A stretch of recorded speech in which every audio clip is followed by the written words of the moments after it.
Halo, assalamualaikum warahmatullahi wabarakatuh. Berjumpa lagi dengan Daring Mat channel yang senantiasa menemani teman-teman semua dalam belajar P3K.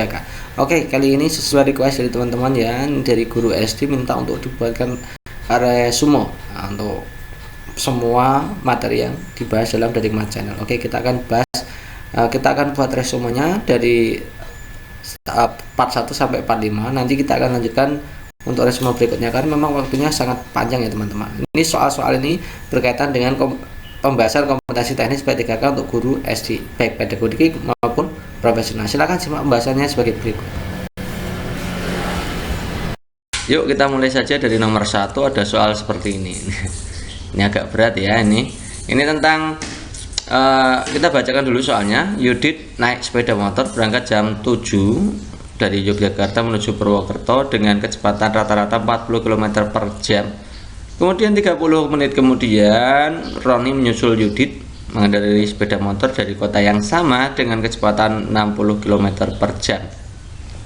Roni dapat menyusul Yudit pada pukul berapa? Apakah jam 8.40, jam 8.24, jam 8.35, jam 8.30 atau jam 8.45? Jadi teman-teman, kalau mengerjakan soal seperti ini, yang langkah pertama kita harus menganalisa apakah ini jenisnya adalah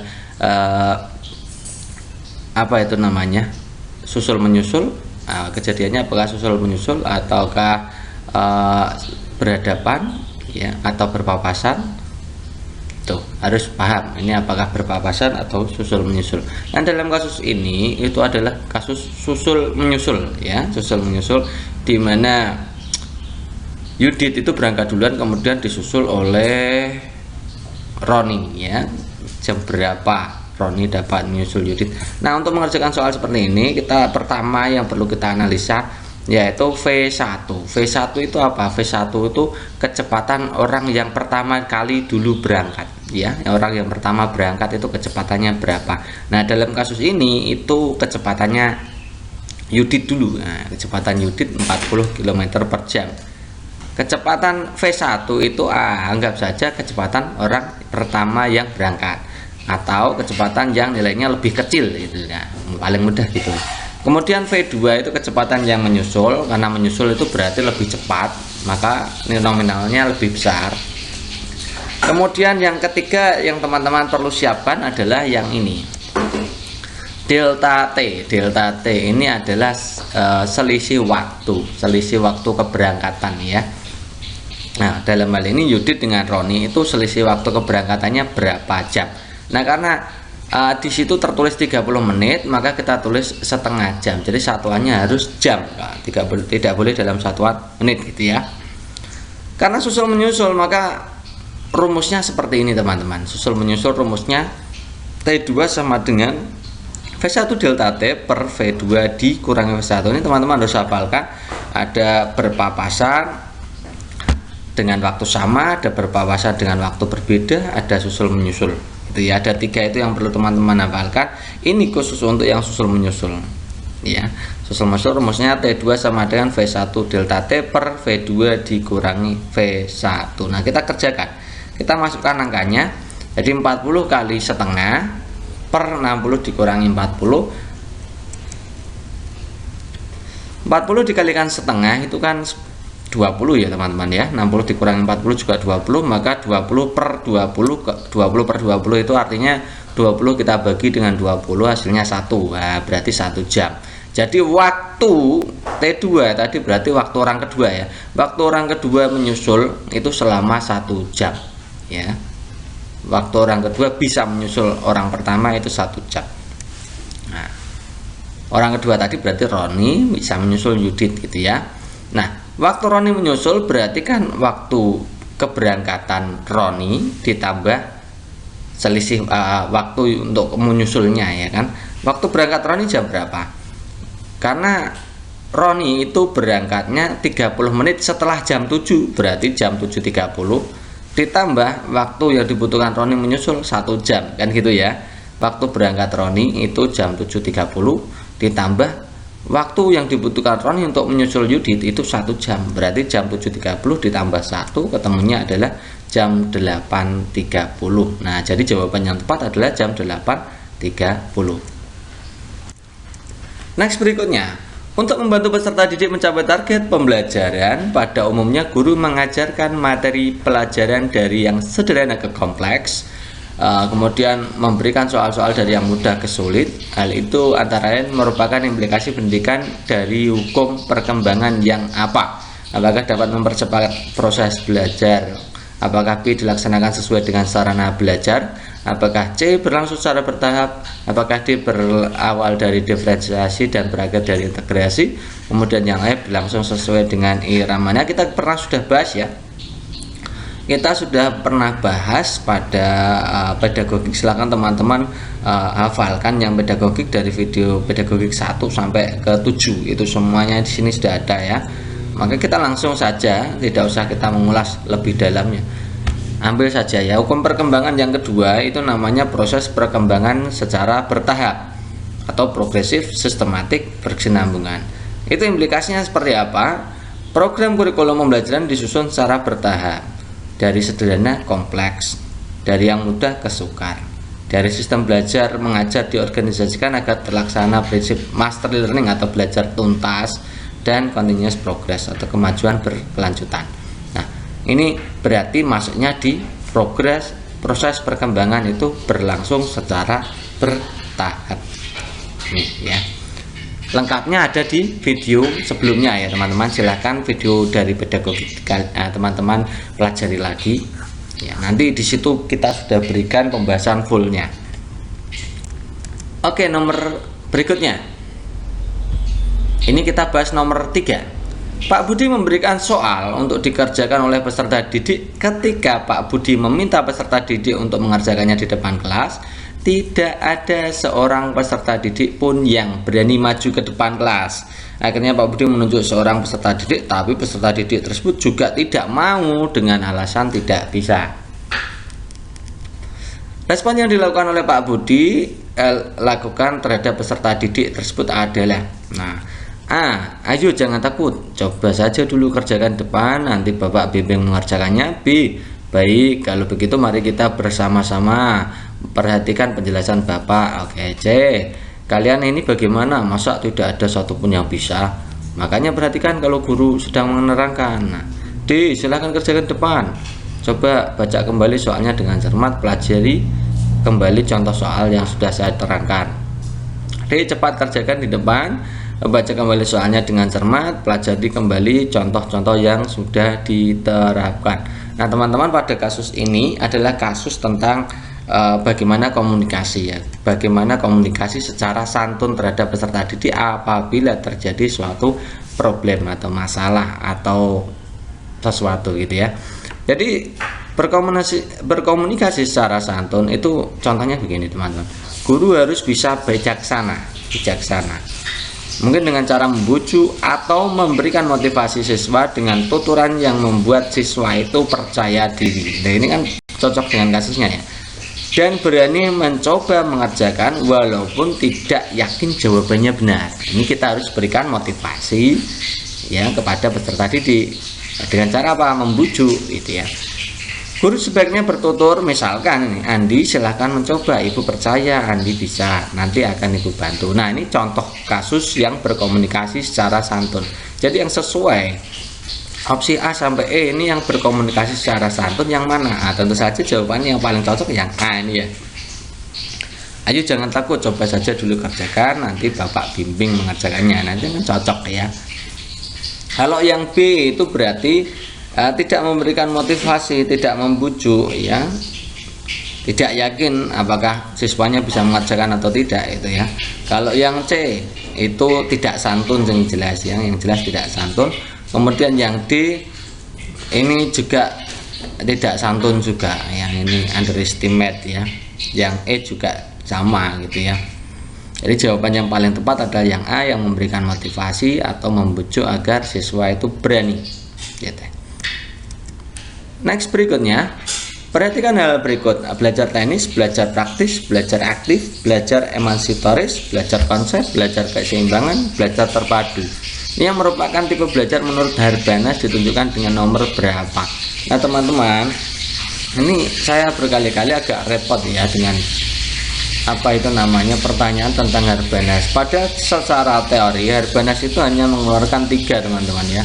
Ada belajar teknis, ada belajar praktis, dan ada belajar emansipatoris. Kalau belajar teknis ini terkait dengan bagaimana seseorang dapat berinteraksi dengan lingkungan secara benar, lingkungan alamnya secara benar.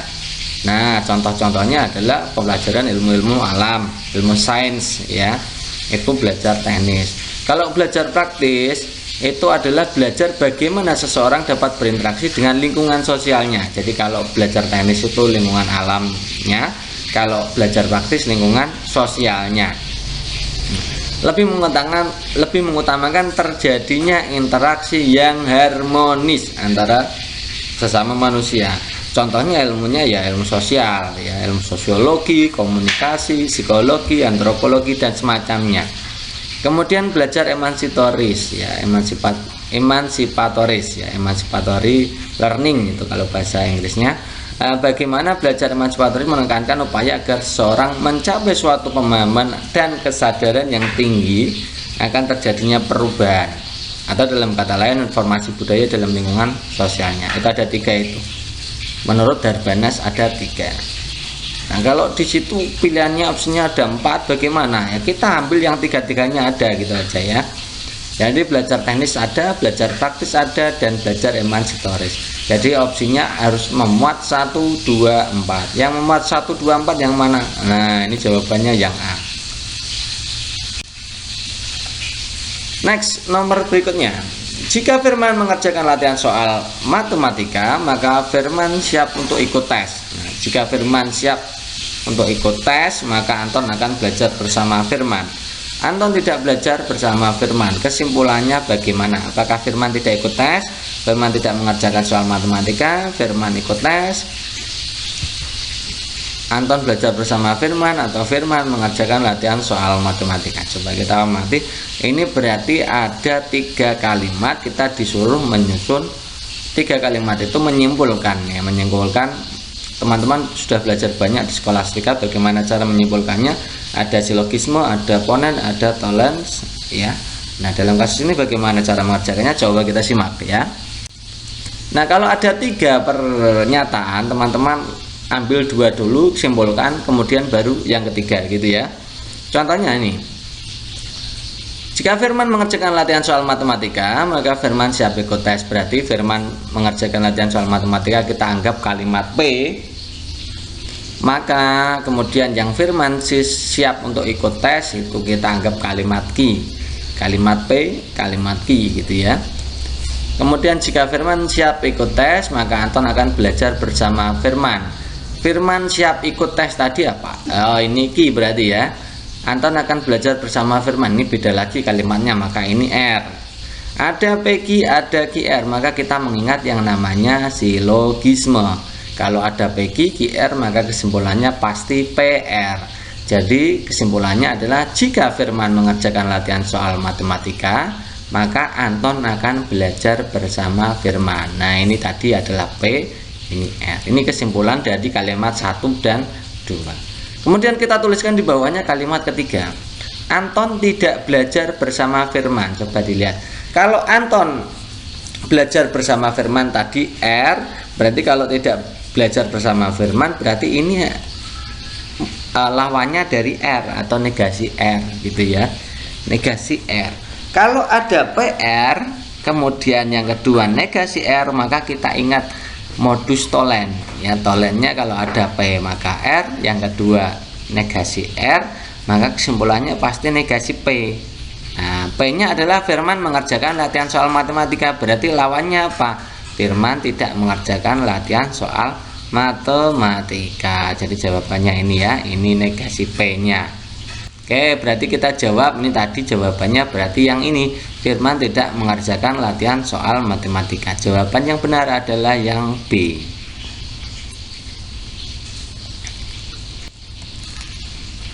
Nomor 9, segelas susu dibiarkan di atas meja, keesokan harinya telah menjadi masam.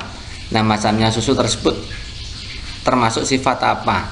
Apakah kimia karena berubah ukuran, apakah fisika karena berubah bau dan bentuk, kimia karena tidak ada perubahan rasa, kimia karena terbentuk zat baru yang rasanya masam, Fisika karena berubah rasa dan bau ya. Nah, kita mengenal bahwa perubahan kimia itu perubahan suatu zat menyebabkan terjadinya zat baru. Kita langsung ya, terbentuknya zat baru. Selain ciri-cirinya ini terbentuk zat baru, selain perubahan fisik terjadi juga perubahan susunan molekul.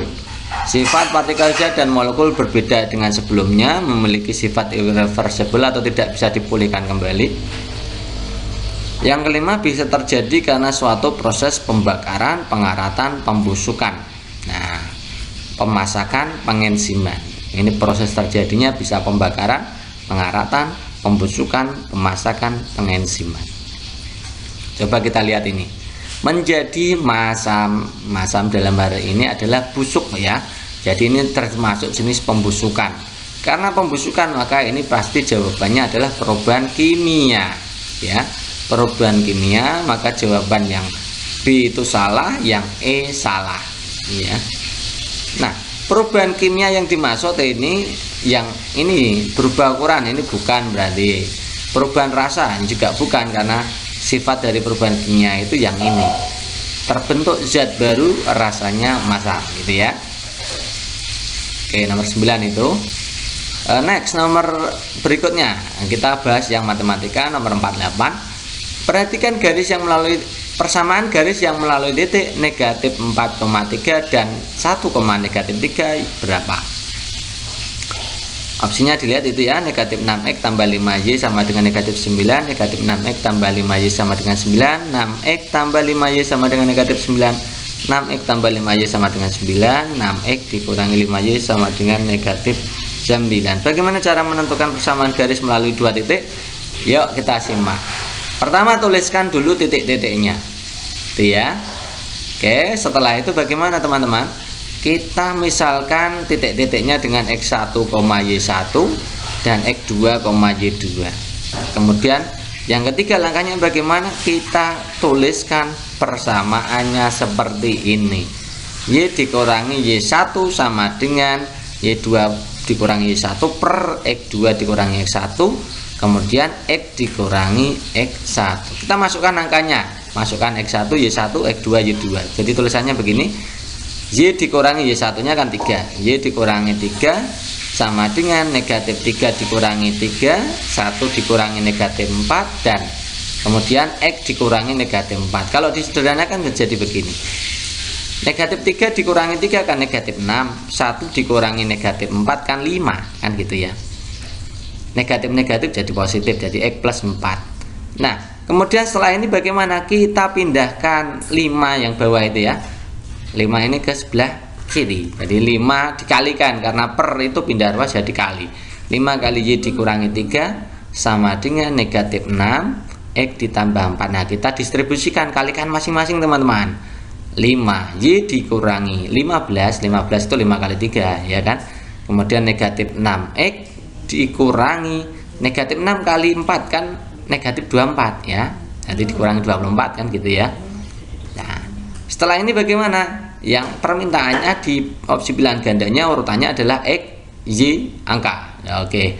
Berarti pindahkan 6x nya ke sebelah kiri. Karena itu sebelah kanan negatif 6x pindah ruas jadi 6x.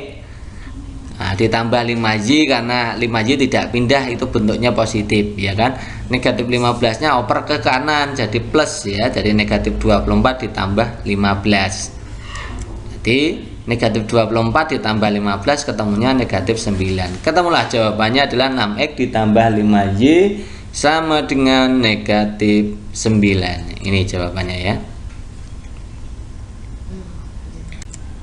Next, berikutnya kegiatan pembelajaran yang melibatkan secara maksimal seluruh kemampuan peserta didik untuk mencari dan menyelidiki sesuatu secara sistematis, kritis, logis sehingga mereka dapat merumuskan sendiri temuannya.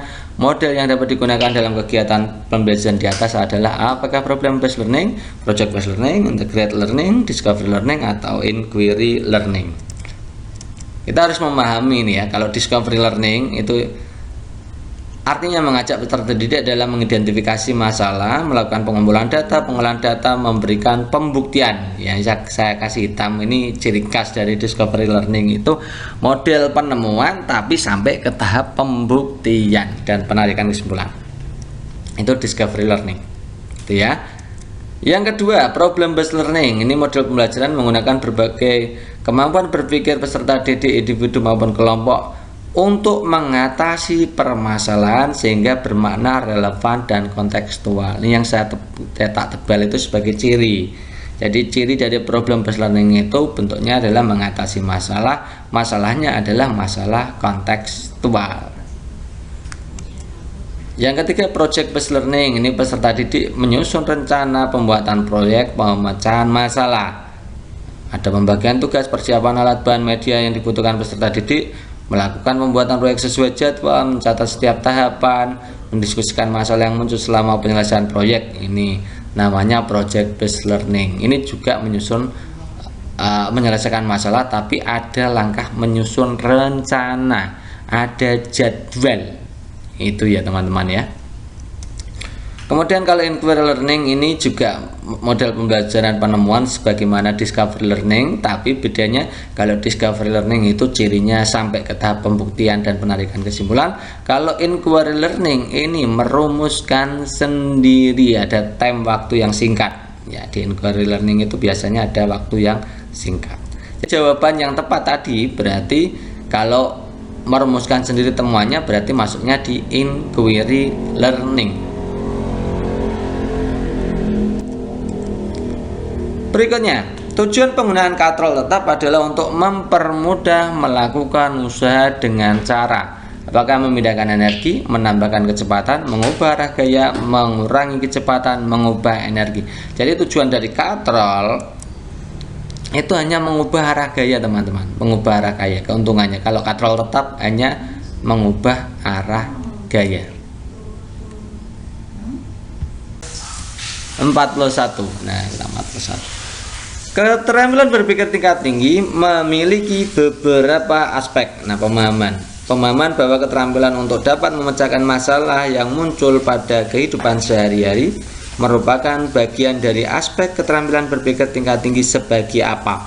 Apakah problem solving, creative thinking, transfer knowledge, atau critical thinking? Jadi kita harus paham ya keempat-empatnya ya. Nah, kalau problem solving teman-teman itu berarti keterampilan untuk memecahkan masalah. Jadi kuncinya itu ya. Kemudian kalau creative thinking itu berpikir kreatif, berupa pemikiran imajinatif, menghasilkan banyak kemungkinan solusi, ide-ide berbeda yang bersifat lateral gitu ya. Kreatif itu mengemukakan ide-ide baru, mengemukakan beberapa solusi, itu namanya kreatif. Kemudian kalau transfer knowledge itu keterampilan berpikir sesuai ranah kognitif, afektif, psikomotorik menjadi satu kesatuan dalam proses belajar mengajar. Kalau critical thinking itu berarti berpikir kritis, artinya ya berarti berpikir segala hal secara mendalam, mengajukan berbagai pertanyaan, menemukan informasi yang relevan, mengambil keputusan, melakukan analisis semua asumsi yang muncul dan melakukan investigasi atau penelitian. Ini kan berpikir kritis gitu ya. Jadi jawaban yang mana ini teman-teman? Ini dapat memecahkan masalah. Berarti kalau dapat memecahkan masalah itu masuknya di problem solving. Nomor 32. Contoh penerapan teori behavioristik yang dapat dilakukan guru dalam praktik pembelajaran adalah yang seperti apa? Apakah memberikan penjelasan tentang pengetahuan baru dengan berbagai metode dan strategi belajar yang menarik? Apakah memahami tahap perkembangan peserta didik dan menggunakan metode pembelajaran sesuai dengan tahapan tersebut?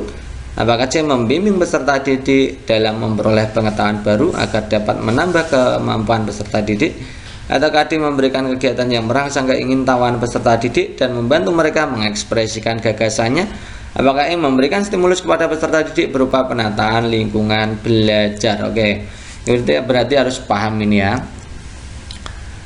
Kalau behavioristik ini artinya memberikan stimulus kepada peserta didik berupa penataan lingkungan belajar. Ini contoh dari behavioristik. Kemudian kalau kognitif kognitivistik itu kegiatan belajarnya itu memahami tahap-tahap perkembangan peserta didik menggunakan metode pembelajaran yang sesuai dengan tahapan, itu intinya kognitif. Kemudian kalau humanisme itu menonjolkan kebebasan setiap individu peserta didik dalam memahami materi pelajaran, ya, dengan caranya sendiri. Nah, yang paling penting pada humanisme itu adalah proses pembelajaran itu mengedepankan aktualisasi dan mengekspresikan diri selama pembelajaran. Itu inti humanisme ya teman-teman ya. Yang konstruktivisme itu dimana kegiatan belajarnya itu aktif berpikir menyusun konsep. Ya, kata kuncinya menyusun konsep serta memberi makna tentang hal-hal yang dipelajari, dan yang paling penting terwujudnya belajar, niat belajar itu sendiri. Ini contoh-contoh dari konstruktivisme, behaviorisme, kognitivisme, dan humanisme. Jadi teman-teman, untuk kasus ke-32 itu teori behavioristik yang dapat dilakukan guru yang mana? Oh, behavioristik tadi berbicara tentang pemberian stimulus kepada peserta didik. Jadi jawaban yang paling tepat adalah yang E, memberi stimulus kepada peserta didik, ya, itu behavioristik. Oke, lanjut ke nomor berikutnya. Kita bahas ke nomor ke-33 ya. Otot jantung bekerja secara ritmik sehingga perlu mendapatkan oksigen dan zat-zat makanan. Yang membutuhkan oksigen tidak hanya seluruh tubuh tapi juga jantung ya. Pembuluh darah yang mengalirkan darah ke jantung dengan membawa oksigen dan zat makanan yang mana? Apakah vena cava superior, apakah vena hepatica, apakah arteri pulmonalis, apakah vena pulmonalis, apakah arteri koronaria? Kita bahas satu persatu ya. Yang pertama kita akan bahas yang opsi E, arteri koroner atau arteri koronaria ya. Itu adalah fungsinya mengalirkan darah segar kaya oksigen dari jantung ke otot-otot jantung. Ini berarti mengalirkan darah ke otot-otot jantung gitu ya. Kemudian yang kedua adalah vena pulmonalis, itu dimana satu-satunya vena yang membawa darah yang kaya oksigen, berfungsi membawa darah dari paru-paru ke atrium kiri jantung. Kemudian vena cava superior itu vena cava yang membawa darah ke jantung dari bagian tubuh atas. Kalau superior atas, vena cava inferior itu berarti bertugas membawa darah ke jantung dari bagian bawah. Kemudian kalau vena hepatica apa? Merupakan pembuluh darah yang berfungsi mengangkut darah yang terdeoksigenasi dan darah yang telah disaring oleh hati. Nah, darah tersebut berasal dari lambung, usus kecil, usus besar, dan pankreas. Itu vena hepatica. Kemudian yang terakhir adalah arteri pulmonalis, itu membawa darah tanpa oksigen ke paru-paru. Kita lihat ya. Kita lihat yang 35. Otot jantung bekerja ritmik, perlu mendapatkan oksigen. Berarti yang perlu mendapatkan oksigen yang apa? Otot jantung ya. Berarti otot jantung membutuhkan zat makanan dan oksigen. Nah, berarti jawaban yang paling tepat ya yang opsi arteri koronaria. Ini bentuknya seperti ini ya. Ya, arteri koronaria. Nah, jadi jawaban yang paling tepat adalah yang E, arteri koronaria. Next berikutnya. Menurut Gegne, ya, pengalaman belajar yang diperoleh melalui analisis suatu objek dengan memperhatikan ciri-ciri spesifik itu disebut apa? Apakah sinyal, diskriminasi, asosiasi verbal, atau konsep aplikasi? Oke, kita akan bahas di teorinya si Gegne ini. Menurut Gegne ini pengalaman belajar itu dibagi menjadi berapa itu? Banyak ya, sampai H ya. Yang pertama belajar sinyal, yaitu belajar melalui isyarat atau tanda, itu mula-mula gitu. Kemudian belajar mereaksi perangsang melalui penguatan, pengalaman belajar terarah, ini yang poin B. Kemudian yang C itu pengalaman belajar membentuk rangkaian atau chaining, yaitu belajar merangkai, menghubungkan gejala atau faktor sehingga menjadi satu kesatuan rangkaian yang utuh. Yang D belajar asosiasi verbal, itu yaitu pengalaman belajar dengan kata-kata manakala menerima perangsang. Jadi kalau asosiasi verbal itu kata-kata gitu ya. Yang E itu belajar membedakan. Nah, belajar membedakan itu biasanya disebut sebagai belajar diskriminasi ya. Itu pengalaman belajar mengenai sesuatu karena ciri-ciri yang memiliki kekhasan tertentu, memiliki spesifikasi tertentu, spesifik ya. Belajar sesuatu yang memiliki ciri-ciri spesifik itu disebut diskriminasi. Kemudian belajar konsep, itu pengalaman belajar menentukan ciri atau atribut dari objek yang dipelajarinya sehingga objek tersebut ditempatkan dalam klasifikasi tertentu. Kemudian Q, belajar aturan atau hukum, yaitu pengalaman belajar dengan menghubungkan konsep-konsep. Kalau menghubungkan konsep-konsep berarti masuknya belajar aturan atau hukum. Kemudian yang H itu belajar problem solving, itu dimana belajar ini adalah pengalaman belajar untuk memecahkan suatu persoalan melalui penggabungan beberapa kaidah atau aturan. Ini urut-urutan dari belajar Gegne ya, pengalaman belajarnya. Jadi kita bisa jawab ya teman-teman. Tahapan untuk menurut Gegne pengalaman belajar yang diperoleh melalui analisis suatu objek dengan memperhatikan ciri-ciri spesifik. Tadi kita sudah bahas ya. Kalau sinyal itu belajar melalui syarat atau tanda. Kalau diskriminasi itu belajar karena suatu ciri-ciri yang spesifik atau yang khas. Ya. Kalau asosiasi verbal belajar dengan kata-kata. Belajar konsep ini belajar menentukan ciri ya dari suatu objek yang dipelajari sehingga objek tersebut kemudian diklasifikasikan tertentu. Kalau belajar aplikatif itu disebut juga belajar aturan atau hukum. Ini pengalaman belajar dengan menghubungkan konsep-konsep. Jadi jawaban yang tepat mana? Pengalaman belajar, analisis objek dengan memperhatikan ciri-ciri spesifik atau khas. Ciri-ciri spesifik atau khas masuknya berarti di B. Ya. Diskriminasi. Lanjut. Alasan diperlukan identifikasi potensi peserta didik yaitu apakah A, peserta didik berasal dari keluarga dengan tingkat pendidikan orang tua yang berbeda. B, minat dan bakat peserta didik tidak sama dengan setiap kelasnya. Yang C, peserta didik memiliki karakteristik dan kemampuan awal yang tidak sama. Yang D, kualitas sekolah di mana peserta didik berasal tidak sama. Yang E, tingkat perekonomian keluarga peserta didik berbeda. Jadi teman-teman, identifikasi potensi peserta didik. Identifikasi peserta didik ini saya jelaskan ya. Identifikasi potensi peserta didik. Potensi peserta didik itu ada 3. Identifikasi potensi peserta didik ada 3. Potensi intelektual, potensi bakat, dan kreativitas. Ya. Nah, ketiga-tiganya ini masuk dalam karakteristik. Ya. Jadi jawaban yang paling tepat adalah yang ini. Memiliki karakteristik yang berbeda dan kemampuan awal juga berbeda. Ya. Next, nomor berikutnya. Untuk meningkatkan kemampuan peserta didik memecahkan masalah lingkungan, Ibu Kartika menggunakan model pembelajaran project based learning. Menugaskan peserta didiknya membuat karya dari sampah organik. Ia merencanakan untuk menilai hasil karya siswa berdasarkan kegunaan, nilai jual, keindahan.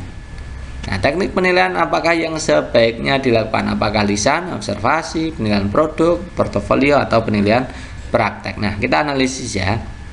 Jadi ini tujuannya adalah membuat karya dari sampah. Ini berarti maksudnya di penilaian keterampilan ya teman-teman ya, terutama keterampilan produk. Coba kita analisis satu persatu opsi A sampai E. Tes lisan ini cocoknya untuk penilaian pengetahuan. Observasi ini untuk penilaian sikap. Jadi tidak mungkin ya. Penilaian produknya tentunya ini penilaian keterampilan bentuknya produk. Kemudian portofolio ini juga penilaian keterampilan, tapi hasilnya adalah kumpulan karya siswa selama periode tertentu. Kemudian penilaian praktik ini juga penilaian keterampilan, tapi melakukan serangkaian kegiatan sesuai prosedur. Jadi jawaban yang paling tepat yang membuat produk, jawabannya yang C. Next, keterampilan berpikir tingkat tinggi memiliki beberapa aspek. Pemahaman bahwa berpikir kritis merupakan proses di mana segala pengetahuan dan keterampilan dikerahkan dalam memecahkan masalah merupakan bagian dari aspek keterampilan berpikir tingkat tinggi sebagai apa? Apakah discovery learning, critical creative thinking, apakah problem solving, apakah management strategic solution, apakah transfer knowledge? Kita akan bahas satu persatu ini tentang keterampilan berpikir tingkat tinggi. Ini. Keterampilan berpikir tingkat tinggi itu sebenarnya ada 3 item. Yang satu item itu critical and creative thinking. Ya kita pisahkan sekalian ya. Jadi kalau transfer knowledge itu keterampilan berpikir sesuai dengan ranah kognitif, afektif, psikomotorik. Jadi satu kesatuan dalam proses belajar mengajar gitu ya. Itu namanya transfer knowledge. Yang kedua adalah problem solving. Ini cirinya adalah keterampilan dalam memecahkan masalah. Yang ketiga, critical thinking itu berpikir segala sesuatu secara mendalam, mengajukan pertanyaan, menemukan informasi yang relevan, mengambil keputusan, melakukan analisis, ya, kemudian investigasi, dan lain sebagainya. Kemudian creative thinking itu berpikir kreatif, imajinatif, menghasilkan banyak solusi berbeda dan bersifat lateral. Jadi yang pada soal 41 ini pemahaman bahwa berpikir kritis merupakan proses di mana pengetahuan keterampilan dikerahkan dalam memecahkan masalah.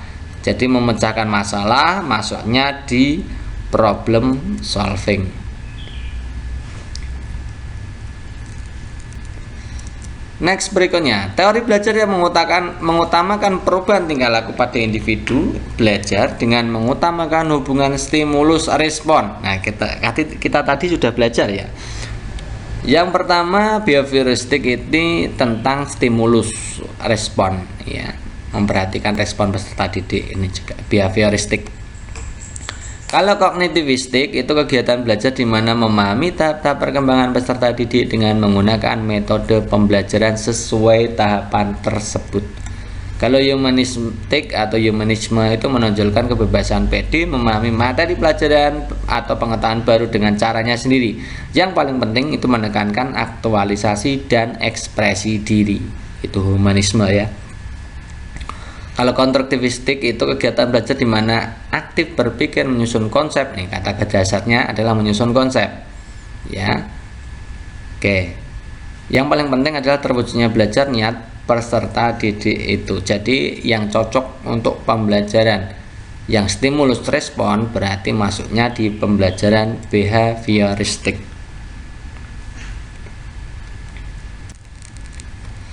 Nomor 29, perhatikan pernyataan berikut. Yang pertama, kemampuan untuk memprioritaskan, merencanakan, mengolah hasil. Yang kedua, penggunaan alat dunia nyata yang efektif. Yang ketiga, produk yang relevan dan berkualitas tinggi.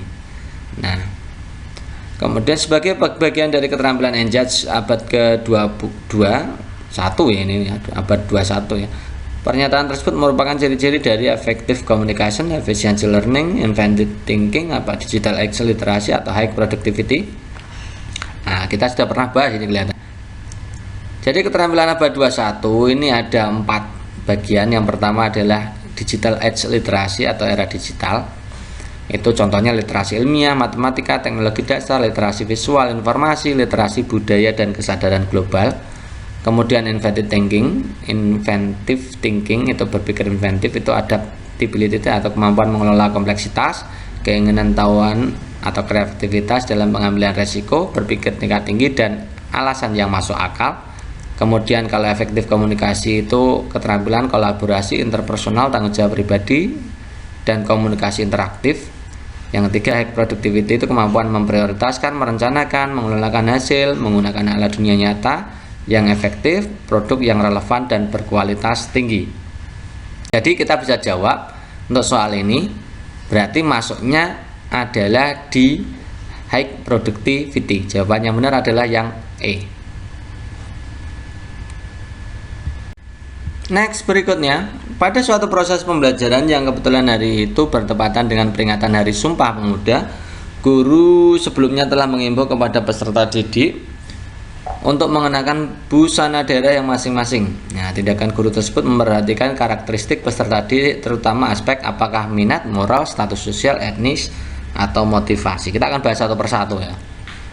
Kalau minat itu hubungannya adalah bagaimana membuat siswa tertarik pada pembelajaran dengan menyajikan pembelajaran yang menyenangkan dengan berbagai media, itu minat ya. Kemudian kalau moral itu pendidik dalam melakukan proses pembelajaran harus mampu melihat perkembangan moral peserta didik.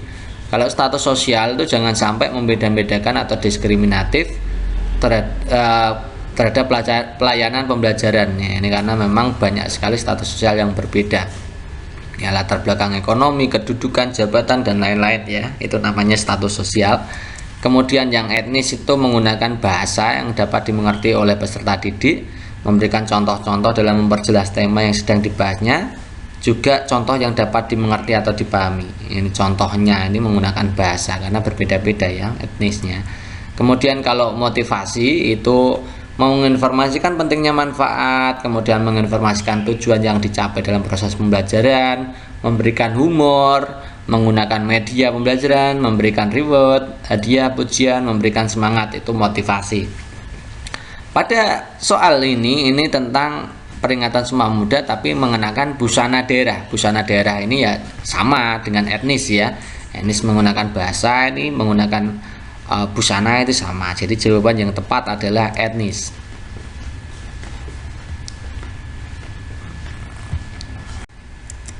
Oke, kita bahas lagi, lanjutkan nomor 14.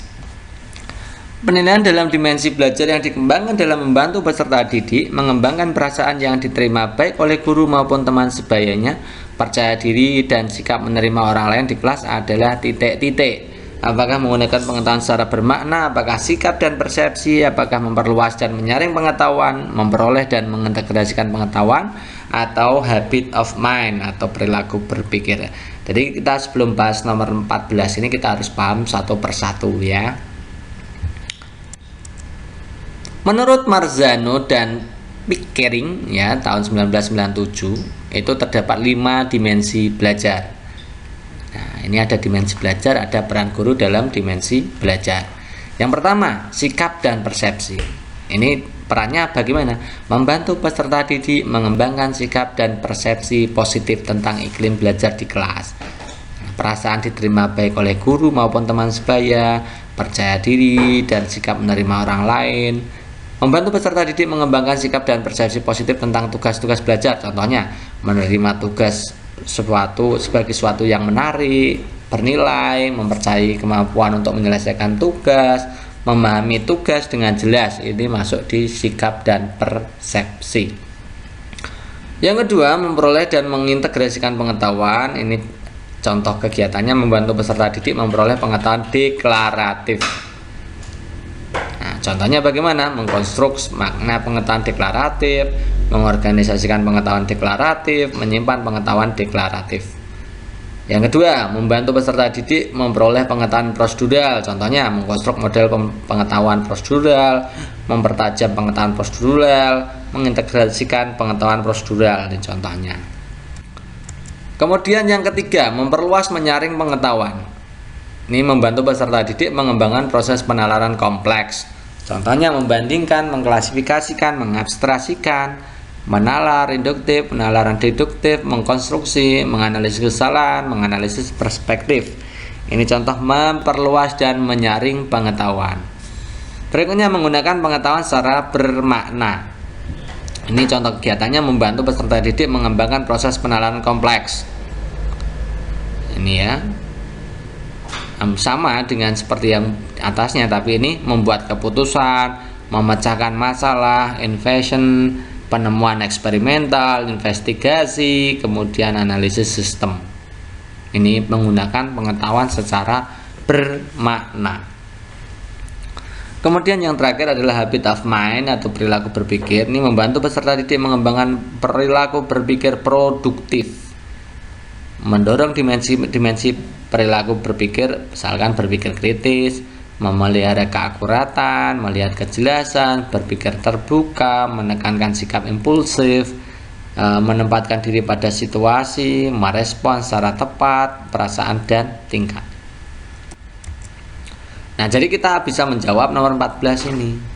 Penilaian belajar dalam dimensi belajar yang dikembangkan dalam membantu peserta didik mengembangkan perasaan diterima baik oleh guru maupun teman sebaya, percaya diri, sikap menerima orang lain. Ini tadi berarti yang ini ya, sikap dan persepsi yang pertama tadi. Next, berikutnya perhatikan gambar di bawah ini. Jika massa benda 50 kg, percepatan gravitasinya 10, maka gaya yang diperlukan untuk mengangkat benda tersebut adalah titik-titik. Apakah 100 Newton, 125 Newton, 50 Newton, 500 Newton, atau 250 Newton. Nah, pada gambar lihat ya teman-teman ya, gambarnya adalah jenisnya adalah katrol tetap. Katrolnya tidak bergerak ya, katrolnya tetap, bagian atas itu tercantol, itu berarti katrolnya tetap, bukan katrol bergerak.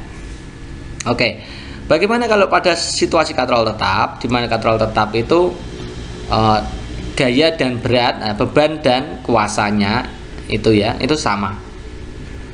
Nah, kita kerjakan dulu yang diketahui itu massa benda 50 kg gitu ya. Ini sudah satuan standar. Kemudian gravitasinya 10, maka kita cari berat bebannya. Bebannya berapa? Rumusnya M kali G, teman-teman ya.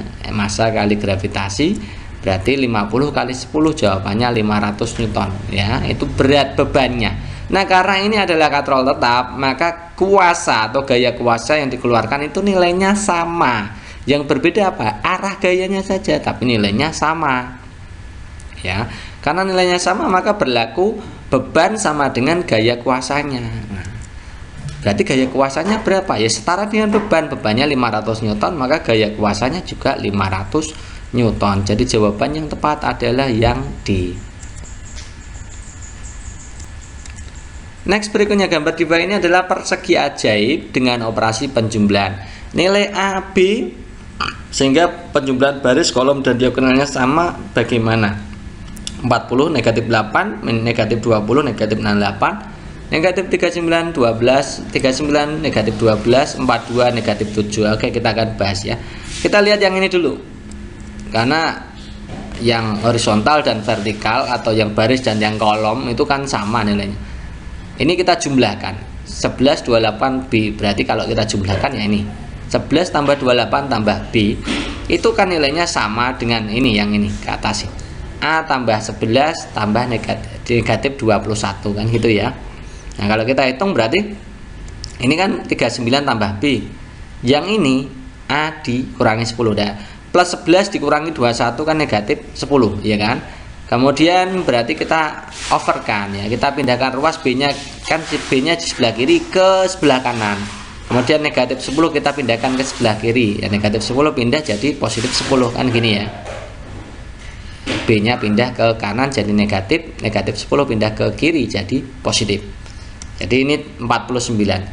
A dikurangi B 49. Nah, bilangan pertama, bilangan A dikurangi bilangan B itu 49 gitu ya.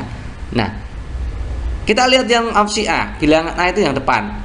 A dikurangi B kita hitung. Jadi ini 40 dikurangi bilangan keduanya negatif 8, kan 40 dikurangi negatif 8. Min jadi plus ya, jadi 48. Berarti bukan ya, jawabannya kan harus 49. Ini negatif 20 dikurangi yang belakang negatif 68. Berarti ini positif jadinya ya, positif berarti 48 ketemunya.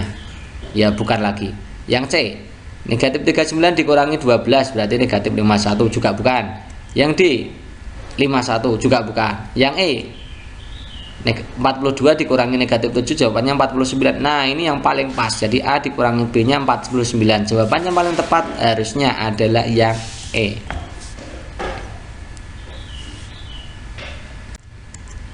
Next, berikutnya, pada gambar dengan lapangan upacara diketahui panjang lapangan 15 cm dan lebarnya 10 cm. Hitung luas lapangan upacara yang sebenarnya jika dirinya digambar dengan skala 1:400. Berarti kalau mengerjakan soal seperti ini bagaimana teman-teman? Kita tulis dulu skalanya. Nah, artinya apa? Skala 1:400 itu 1 cm kalau digambar itu aslinya berapa? 400 cm. Nah, 400 cm itu nilainya kan 4 meter. Ya, setiap 1 cm pada gambar mewakili 4 meter asli.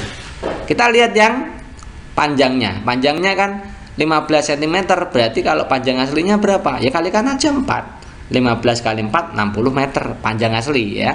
Lebar aslinya berarti 10 kali 4 40 meter. Maka luasnya berapa? Ya panjang kali lebar 60 kali 40. Jawabannya adalah 2400 meter persegi. Itu ya teman-teman ya. Jadi jawabannya yang tepat adalah yang B. Kemudian nomor 16, aktivitas pembelajaran pada model project based learning pada sintak mendesain perencanaan produk. A. Peserta didik berdiskusi menyusun rencana pembuatan proyek pemecahan masalah meliputi pembagian tugas, persiapan alat, bahan, media, sumber yang dibutuhkan. B. Membahas kelayakan proyek yang telah dibuat dan membuat laporan produk karya yang dipaparkan kepada orang lain.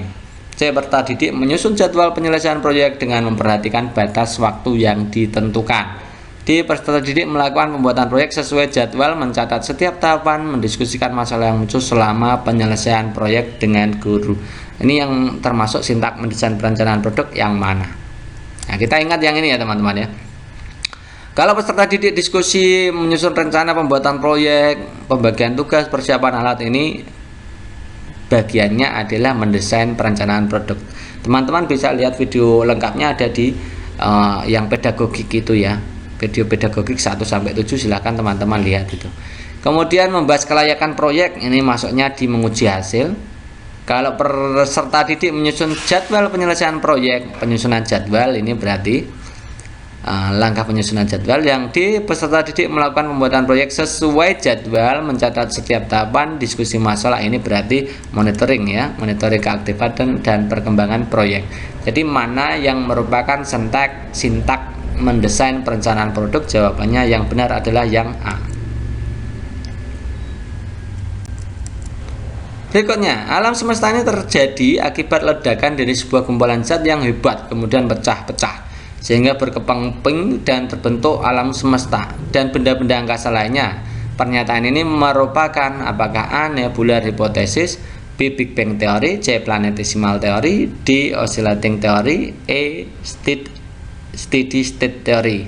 Ya, kalau nebular hypothesis ya nebula, teori nebula, Big Bang, teori Big Bang, planetesimal, oscillating teori, dan state teori. Kita akan bahas satu persatu ya. Kalau teori nebula itu mengatakan, ini yang mengemukakan adalah Immanuel Kant dan Pierre Marquez. Tata surya ini berasal dari sebuah kabut. Kabut itu nebular ya. Kabut ini tersusun dari debu, es, gas, dan kemudian kandungan hidrogen yang tinggi di dalamnya. Nah, akibat kabut tersebut, kabut ini disebut dengan nebula. Itu teori nebula. Kalau Big Bang teori ini yang mengemukakan adalah Lemaitre Hubble, melakukan pengamatan bisa mengemukakan bahwa bumi dan alam semesta ini terbentuk karena adanya ledakan yang sangat besar. Partikel dipancarkan dari ledakan tersebut mulai meleleh dan dipadatkan oleh gravitasi. Itu Big Bang teori, ada ledakan. Kalau planetesimal ini yang mengemukakan adalah Forrest Moulton dan Thomas Chamberlain. Ini menyatakan bahwa tata surya itu terbentuk karena adanya bintang lain yang melakukan pendekatan ke matahari. Nah, dari hasil pendekatan tersebut berakibat permukaan matahari membentuk tonjolan dari gaya tarik yang disebabkan oleh bintang tersebut. Nah, tonjolan-tonjolan itu nanti jadi planet ya. Ini planetesimal. Kemudian kalau oscillating teori ini, menurut teori ini jagat raya awalnya terbentuk karena adanya siklus matahari yang diawali dengan massa yang mengembang yang disebabkan reaksi inti hidrogen. Nah, akibatnya terbentuk galaksi-galaksi ya. Kalau steady state teori atau teori keadaan tetap ini mengatakan bahwa alam semesta ini selalu tampak sama dari sejak awal dan tidak akan ada akhir. Ini ya. Yang mengemukakan adalah Sir Fred Holt, Thomas Gold, dan Sir Herman Bondi gitu ya. Jadi jawaban yang tepat untuk nomor 17 adanya ledakan itu berarti Big Bang teori gitu ya teman-teman ya. Lanjut nomor berikutnya, nomor 18. Kesadaran beragama merupakan perwujudan keyakinan seseorang terhadap keberadaan Tuhan Yang Maha Esa dengan menjalankan perintahnya, menjauhi larangannya. Oleh karena itu pemerintah Indonesia mengakui adanya agama Islam, Kristen, Katolik, Hindu, Buddha, Konghucu. Nah, ilustrasi di atas menggambarkan atau menyatakan tentang keragaman apa? Suku, bangsa, budaya, ras, agama, antar golongan, jelas ya teman-teman. Ini bicara tentang Islam, Kristen, Katolik, Hindu, Buddha, Konghucu, ini tentang agama. Oke, next berikutnya. Data banyak siswa meroleh nilai USBN di atas 8 dari 2 di atas 1 sama dengan 8 dari 2 SD suatu kota disajikan pada diagram batang berikut. Selisih perolehan nilai rata-rata kedua sekolah tersebut adalah titik-titik. Ini jawabannya nanti tidak ada ya teman-teman ya. Tapi saya tahu nanti arahnya yang pengembang soalnya seperti apa. Oke, kita lihat itu berarti kalau di situ minta selisih hasil perolehan rata-rata, berarti kita hitung rata-rata dari 2 SD ini ya. SD pertama, yang SD yang depan. SD pertama itu yang dapat nilai 8, yang 8 itu warna biru teman-teman. Yang 8 warna biru, yang merah warna itu nilainya 9, yang hijau warna 10 gitu ya. Yang berarti nilainya 10 itu yang hijau. Yang dapat 8 itu kan ada 10 orang, berarti 8 kali 10 itu ya. Kemudian yang dapat 9 ada 65, berarti 9 kali 6 5. Yang dapat 10 ada 25, berarti 10 kali 25. Banyaknya siswa ada berapa? Ya 10 tambah 65 tambah 25 gitu ya. Itu menghitung rata-rata. Jadi 8 kali 10 80, 9 kali 65 585, 10 kali 25 250. Kita bagi per 10 tambah 65 tambah 25 itu 100 teman-teman. Jadi kalau kita total itu 915 dibagi 100 ketemunya adalah 9,15. Kemudian rata-rata SD yang kedua itu yang dapat 8 ada 15, yang dapat 9 ada 45, yang dapat 10 ada 20. Nah, jumlah siswanya adalah 15, 45 dan 20. Nanti 8 kali 15 120, 9 kali 45 itu 405, 10 kali 20 200. Kemudian yang bagian bawah itu 15 tambah 45 tambah 20 itu ketemunya 80. Jadi totalnya adalah 725 per 80. Jadi rata-ratanya adalah 9,06. Maka selisih rata-ratanya berapa? Ya 9,15 dikurangi 9,06, harusnya jawabannya adalah 0,09. Dan opsi A sampai E, ini E-nya lupa ya saya ya. Opsi A sampai E itu tidak ada. Nah, saya kira itu yang pengembang soal itu lupa bahwa banyaknya peserta didik pada SD yang kedua itu 80. Dia pasti menuliskannya 100, jadi kemungkinan rata-ratanya 7,25, jadi nanti selisihnya 1,9 ya. Jadi kalau ada soal seperti ini lagi muncul di tryout kedua teman-teman, kalian jawab saja jawabannya adalah A gitu ya. Tapi ini aslinya jawabannya tidak ada gitu ya, tidak ada. Itu pengembang soalnya lupa atau salah prosedur dalam mengerjakan. Next berikutnya, suatu bak mandi ukurannya 60 cm, 90 cm, dan 120 cm. Rani mengisi bak tersebut dengan menggunakan selang air. Jika waktu yang dibutuhkan agar bak mandi tersebut penuh 6 menit, maka debitnya, mencari debit ya. Satuannya adalah liter per detik. Jadi satuan panjangnya kita ubah ke desimeter karena liter itu desimeter kubik ya. Panjangnya lebarnya 60, maka 60 cm kita ubah ke desimeter teman-teman. Jadi dibuang nolnya 1 ya, jadi 6 desimeter. Kemudian panjangnya 90 itu berarti 9 desimeter, dan tingginya 120 cm berarti 12 desimeter. Waktunya karena itu satuannya ingin ke detik, maka menitnya kita ubah ke detik, jadi kalikan 60, 360 detik ya. Volumenya kita hitung dulu. Volume dari PLT itu berarti volume balok, 9 kali 6 kali 12 ketemunya 648. Nah, debit itu rumusnya adalah volume dibagi waktu. Berarti volumenya 648 kita bagi dengan 360 detik. Jawabannya adalah 1,8 liter per detik. Jadi jawabannya adalah yang E. Oke, lanjut nomor 27. Perhatikan hal berikut. Kemampuan akademis, motivasi, perilaku, keterampilan, sikap, kebiasaan belajar, lingkungan rumah, dan sosial. Nah, karakter peserta didik yang harus dipahami oleh guru demi kesuksesan pembelajaran yang ditunjukkan dengan nomor yang mana. Yuk kita bahas ya. Jadi kemampuan akademik tentu ya, motivasi juga, perilaku juga, keterampilan juga, sikap ya. Jadi 1, 2, 3, 4, 5. Jadi jawabannya ya. Next berikutnya, data penjualan sepeda motor di sebuah dealer dalam 1 minggu 24, 32, 35, 28, 22, 36, dan A. Rata-ratanya adalah 30 unit per hari, maka nilai A-nya berapa? Nah, kita tahu bahwa rata-rata itu rumusnya dijumlah kemudian dibagi banyaknya data ya kan. Jumlah dari seluruh nilai dibagi banyaknya data atau sigma X per N.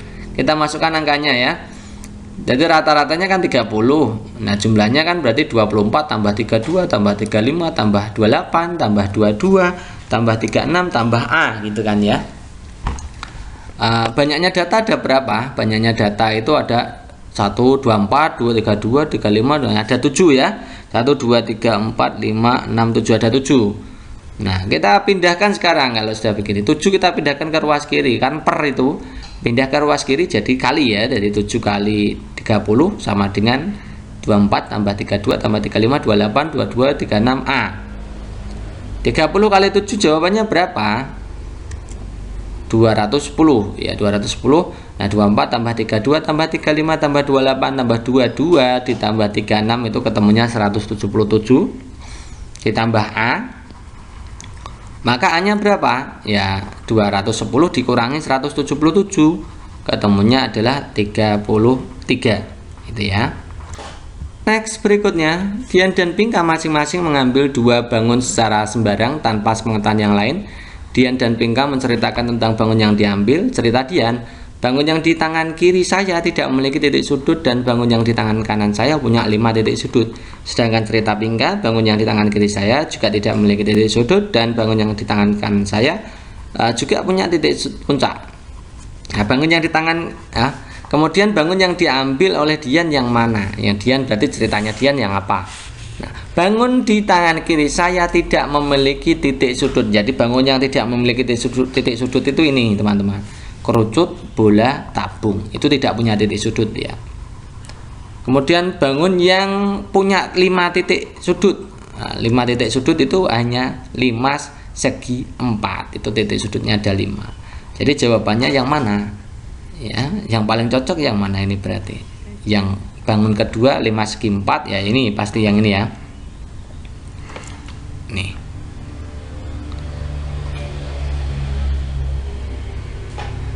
Bola dan 5 segi 4. Yang E juga bisa ya, yang E kerucut dan 5 segi 4 juga bisa. Karena kerucut juga tidak punya titik sudut. Ya, jadi jawabannya bisa B, bisa E ya teman-teman ya. Ini yang buat soal juga agak aneh ini ya. Oke, kita mulai saja teman-teman. Ini soal pertama ini. Perhatikan gambar jantung, ini kan gambarnya. Dari tabel berikut menyatakan fungsi X dan fungsi Y. Nah teman-teman, kalau soal seperti ini ya teman-teman ya, X itu apa? Nah, teman-teman harus paham fungsi dari masing-masing bagian dari jantung. Jadi X itu adalah serambi kiri. Nah, serambi kiri itu fungsinya apa? Perannya sebagai apa ya? Perannya itu menerima darah dari paru-paru. Isinya oksigen dan zat makanan itu. Kemudian memompanya menuju ke Y, bilik kiri. Jadi setelah X baru Y.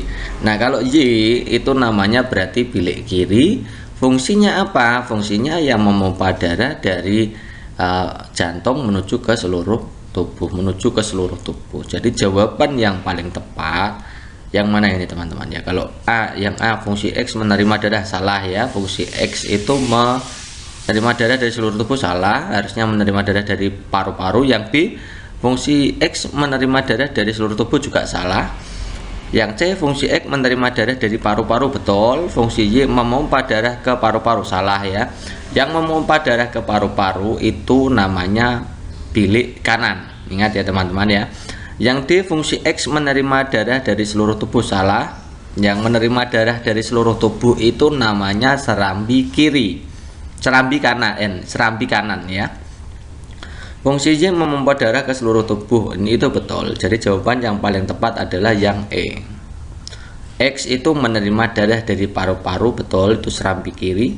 Y itu serambi kiri, kemudian Y itu bilik kirinya memompa darah ke seluruh tubuh. Jadi jawaban yang paling tepat adalah yang E.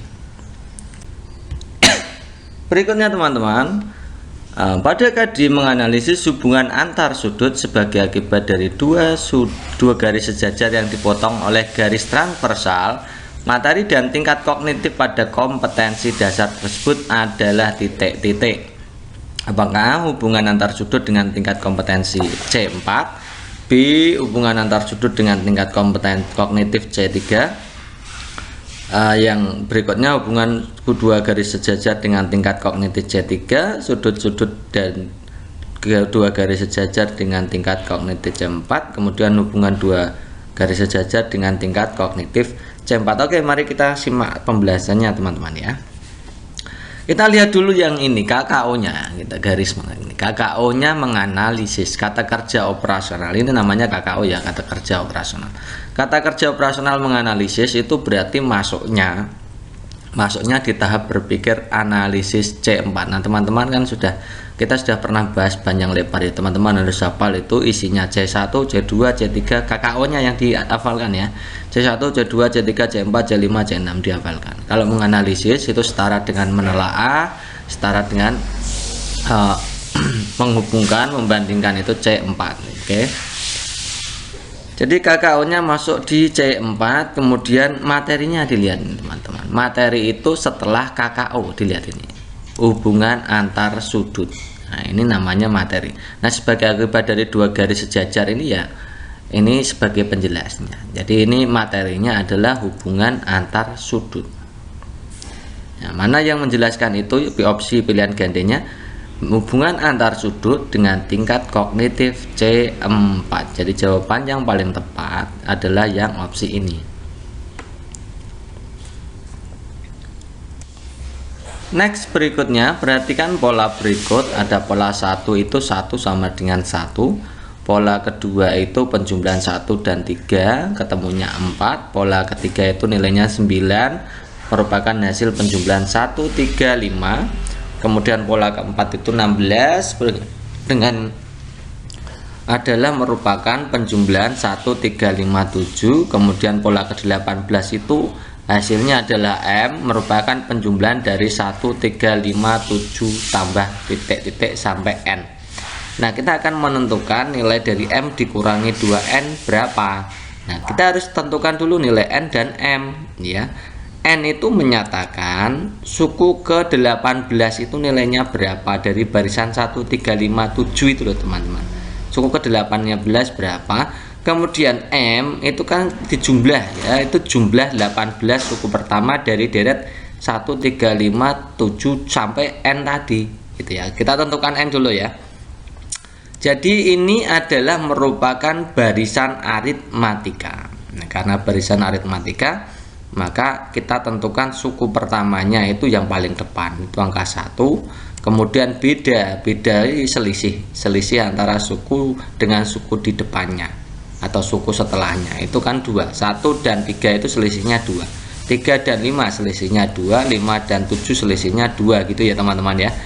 Nah, kemudian kita akan mencari suku ke-18. Kita rumusnya mencari suku ke N itu adalah UN sama dengan A ditambah N dikurangi 1 B.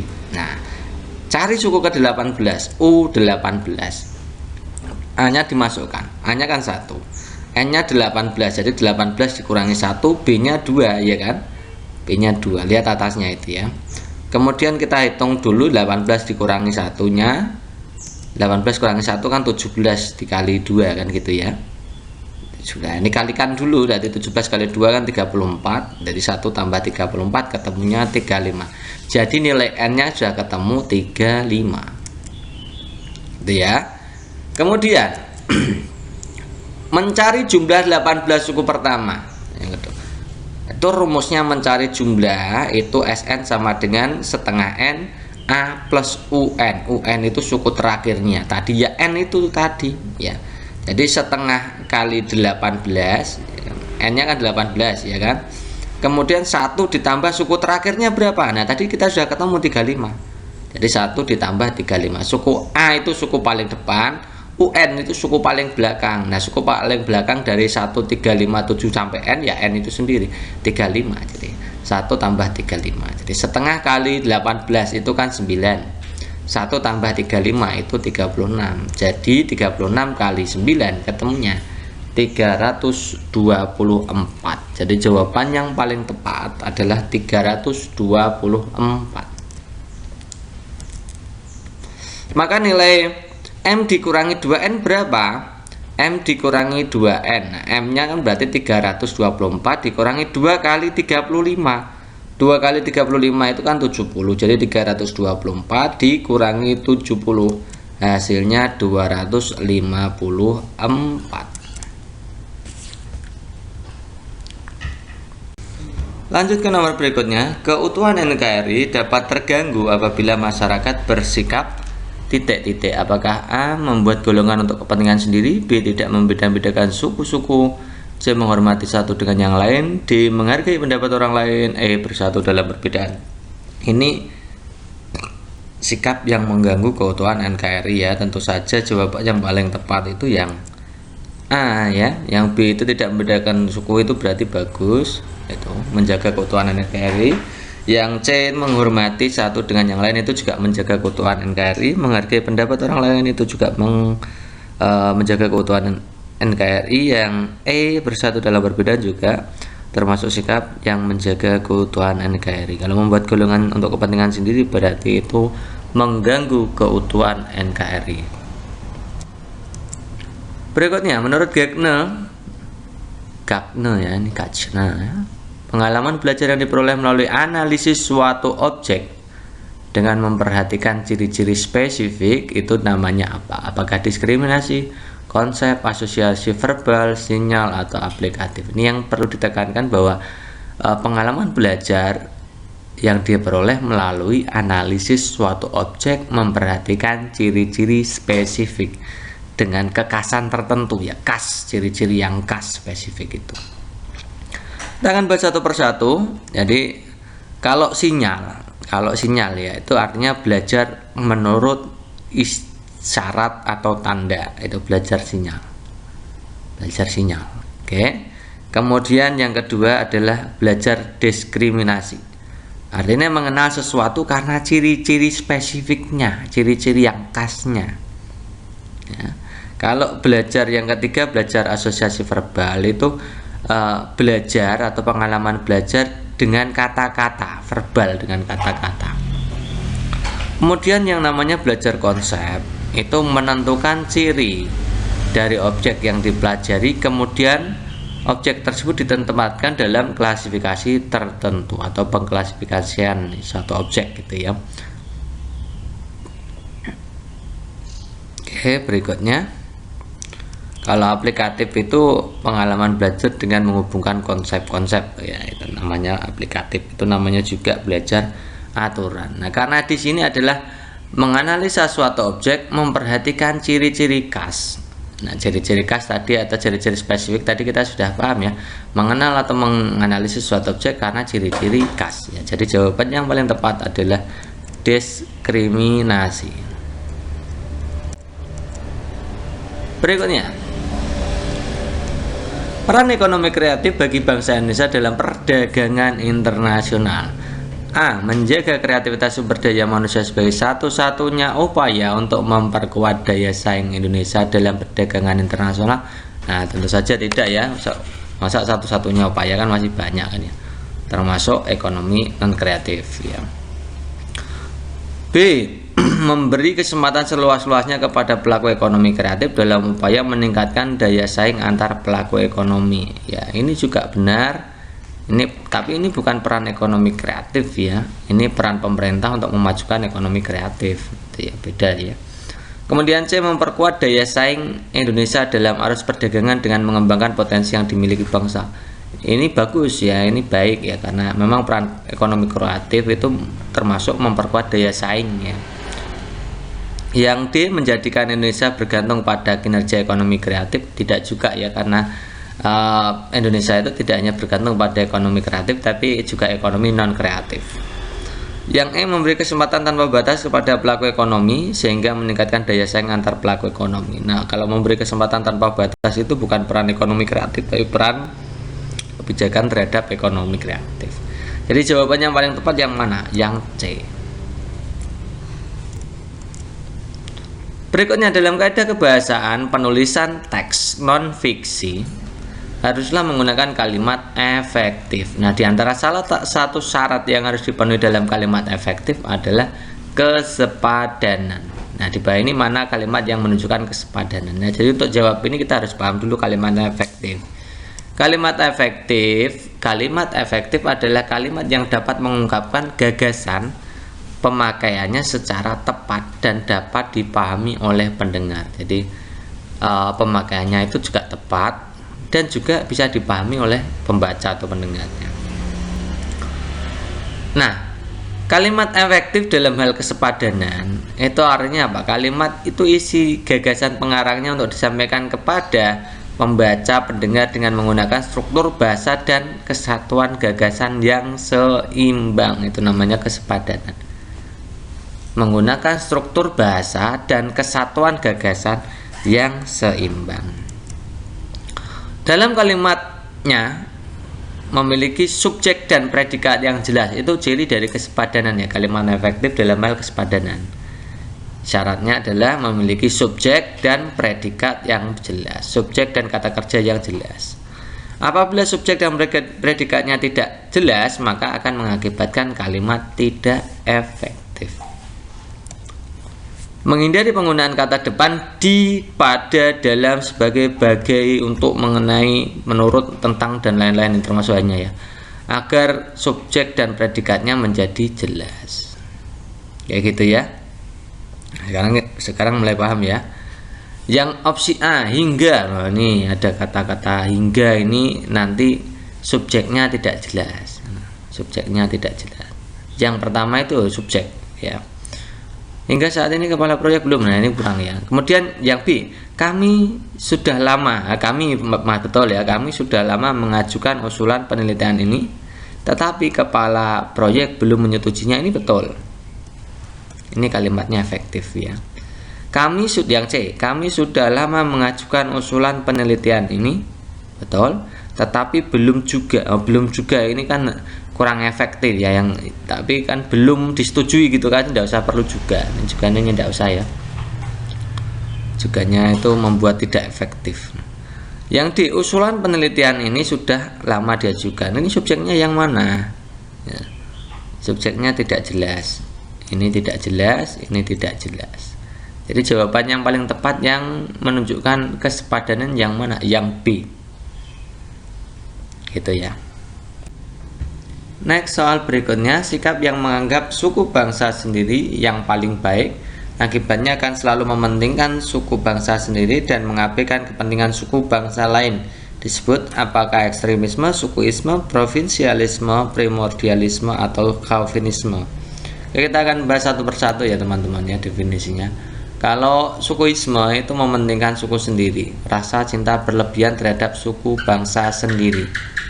Nah, tapi kalau sukuisme itu tidak merendahkan atau mengabaikan suku bangsa lain, intinya kan gitu.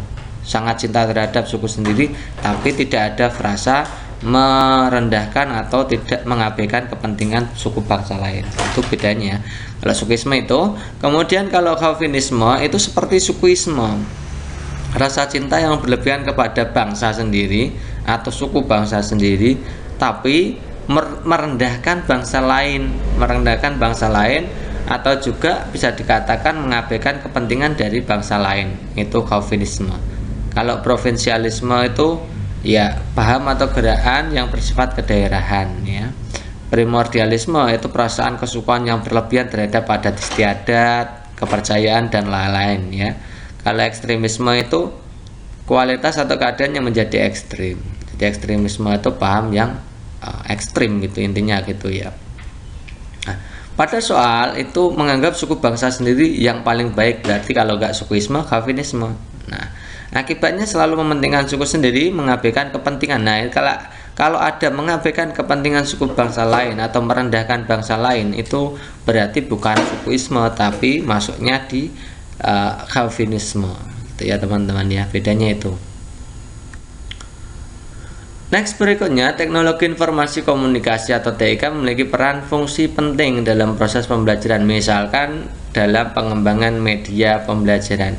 Di antara kelebihan dari media pembelajaran berbasis TIK, apakah mudah dikembangkan sebagai multimedia, mudah didistribusikan, mudah dioperasikan, mudah disimpan. Oke teman-teman, untuk kelebihan dari media pembelajaran berbasis TIK itu yang jelas itu terbebas dari ruang dan waktu ya. Waktu dan ruang itu bebas, itu model pembelajaran TIK. Misalkan begini teman-teman, kita mau mengirimkan media pembelajaran dari tempat ini ke tempat B dan jaraknya jauh. Kalau media konvensional kan harus dikirim lewat pengiriman, itu kan membutuhkan waktu dan lain-lain ya. Kalau pembelajaran TIK kan misalkan multimedia, itu tinggal dikirim via email dan lain-lain, itu berarti tidak terikat ruang dan waktu ya. Itu mudah sekali. Maka kita harus menjawab yang seperti itu. Yang A, mudah dikembangkan. Nah, mudah dikembangkan itu multimedia dengan media pembelajaran konvensional juga bisa mudah dikembangkan. B, sebagai multimedia. Nah, multimedia kok sebagai multimedia kan gak enak ya gitu ya. C, mudah didistribusikan. Benar juga, itu didistribusikan juga mudah. Itu artinya dikirimkan dari satu tempat ke tempat yang lain, itu kan memang mudah. Kemudian mudah dioperasikan. Nah, kalau mudah dioperasikan itu yang mengoperasikan adalah siswa dan guru. Kalau mudah dioperasikan baik manual maupun TIK itu juga semuanya dua-duanya mudah dioperasikan. Kemudian mudah disimpan. Nah, mudah disimpan ini kalau TIK juga mempengaruhi ruang ya, ruangnya. Jadi artinya kalau misalkan benda-benda yang media yang konvensional itu membutuhkan tempat yang luas atau tempat untuk penyimpanan, kalau TIK kan cukup dimasukkan di internet selesai kan gitu ya. Tapi mana ini ya di antara kelebihan dari media pembelajaran TIK ini yang mana? Sebenarnya untuk yang C dan yang E ini dua-duanya betul ya, tapi kita cenderung yang paling cepat itu mudah tentang kelebihan dari TIK itu ya mudah disimpan.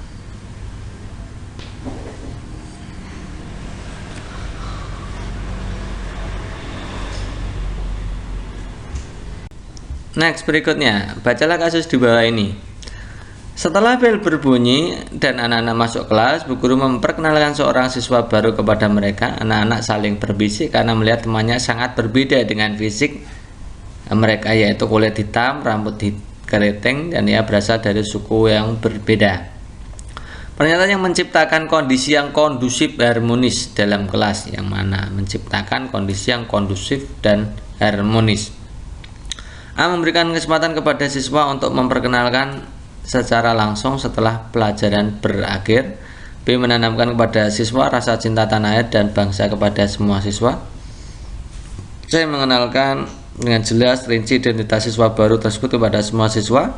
D. Berikan contoh dan pemahaman kepada siswa tentang keberagaman bahasa Indonesia melalui mata pelajaran PKN. E. Memberikan penjelasan kepada siswa pentingnya berteman dengan siapa saja. Nah, dalam kasus seperti ini kan artinya tentang keberagaman ya teman-teman. Jadi kita fokusnya ke keberagaman. Jawaban yang paling tepat adalah yang ini. Memberi contoh dan pemahaman kepada siswa tentang keberagaman bangsa Indonesia melalui mata pelajaran PKN, gitu ya. Next, berikutnya, menurut Brunner, apabila seorang memahami objek-objek atau dunianya melalui gambar-gambar dan visualisasi verbal dengan kata-kata, peserta didik belajar melalui bentuk perumpamaan atau perbandingan. Hal ini merupakan tahapan dari menurut Brunner itu ada 3 tahapan, yaitu enaktif, ikonik, dan simbolik. Kalau enaktif ini belajar langsung dari memanipulasi benda nyata. Kemudian kalau tahap ikonik itu melakukan sudah mampu memanipulasi dengan menggunakan gambar dari objek. Jadi tidak langsung benda langsung, sudah tidak benda langsung, tapi juga sudah bisa memanipulasi dengan gambar. Kalau simbolik sudah tidak ada gambar lagi, sudah tidak ada benda nyata lagi, tapi sudah menggunakan lambang-lambang matematika atau lambang abstrak. Jadi enaktif, ikonik, simbolik. Nah, pada soal itu peserta didik sudah belajar melalui bentuk perumpamaan. Nah, bentuk perumpamaan itu salah satu bentuk penggambaran suatu objek. Jadi jawaban yang paling tepat adalah ikonik. Kebudayaan memiliki 3 unsur penting: sistem budaya, sistem sosial, dan wujud budaya. Nah, ketika sistem tersebut tentunya memiliki hubungan satu sama lain, unsur kebudayaan yang merupakan penjelmaan dari wujud sistem budaya yang mana. Jadi kita harus mengenal 3 itu ya. Kalau kuncorone ngerat itu ada beberapa hal, yaitu nilai budaya, sistem sosial, dan kebudayaan fisik atau wujud kebudayaan. Oke, kalau sistem budaya kita baca ya, sistem budayanya kebudayaan bersifat abstrak sehingga hanya dapat diketahui dan dipahami. Nah, ini bentuknya abstrak, hanya diketahui dan dipahami. Kebudayaan wujud ini juga berpola berdasarkan sistem-sistem tertentu. Contohnya norma adat istiadat, itu namanya sistem budaya. Kemudian kalau sistem sosial itu tingkah laku manusia yang menjalankan sistem budaya tadi. Nah, ya, misalkan kalau sistem budayanya tentang norma kesopanan misalkan gitu ya, maka sistem sosialnya apa ya, misalkan makan dengan tangan kanan. Nah, itu. Kemudian kalau kebudayaan fisik itu kebudayaan wujud ya, kebudayaan yang berupa bangunan wujud Contohnya candi, rumah, dan lain-lain ya, baju, gelas. Nah, sekarang kita lihat dari wujud sistem budaya. Kalau sistem budaya bentuknya apa tadi? Nah, kalau pakaian seragam tadi berarti kebudayaan fisik ya, wujud budaya ya. Kemudian kalau kepala sekolah ini juga wujud budaya, ini fasilitas sekolah juga, ini bangunan juga bukan. Ya, jadi jawaban yang sistem normanya yang mana? Sistem normanya berarti yang tata tertib sekolah.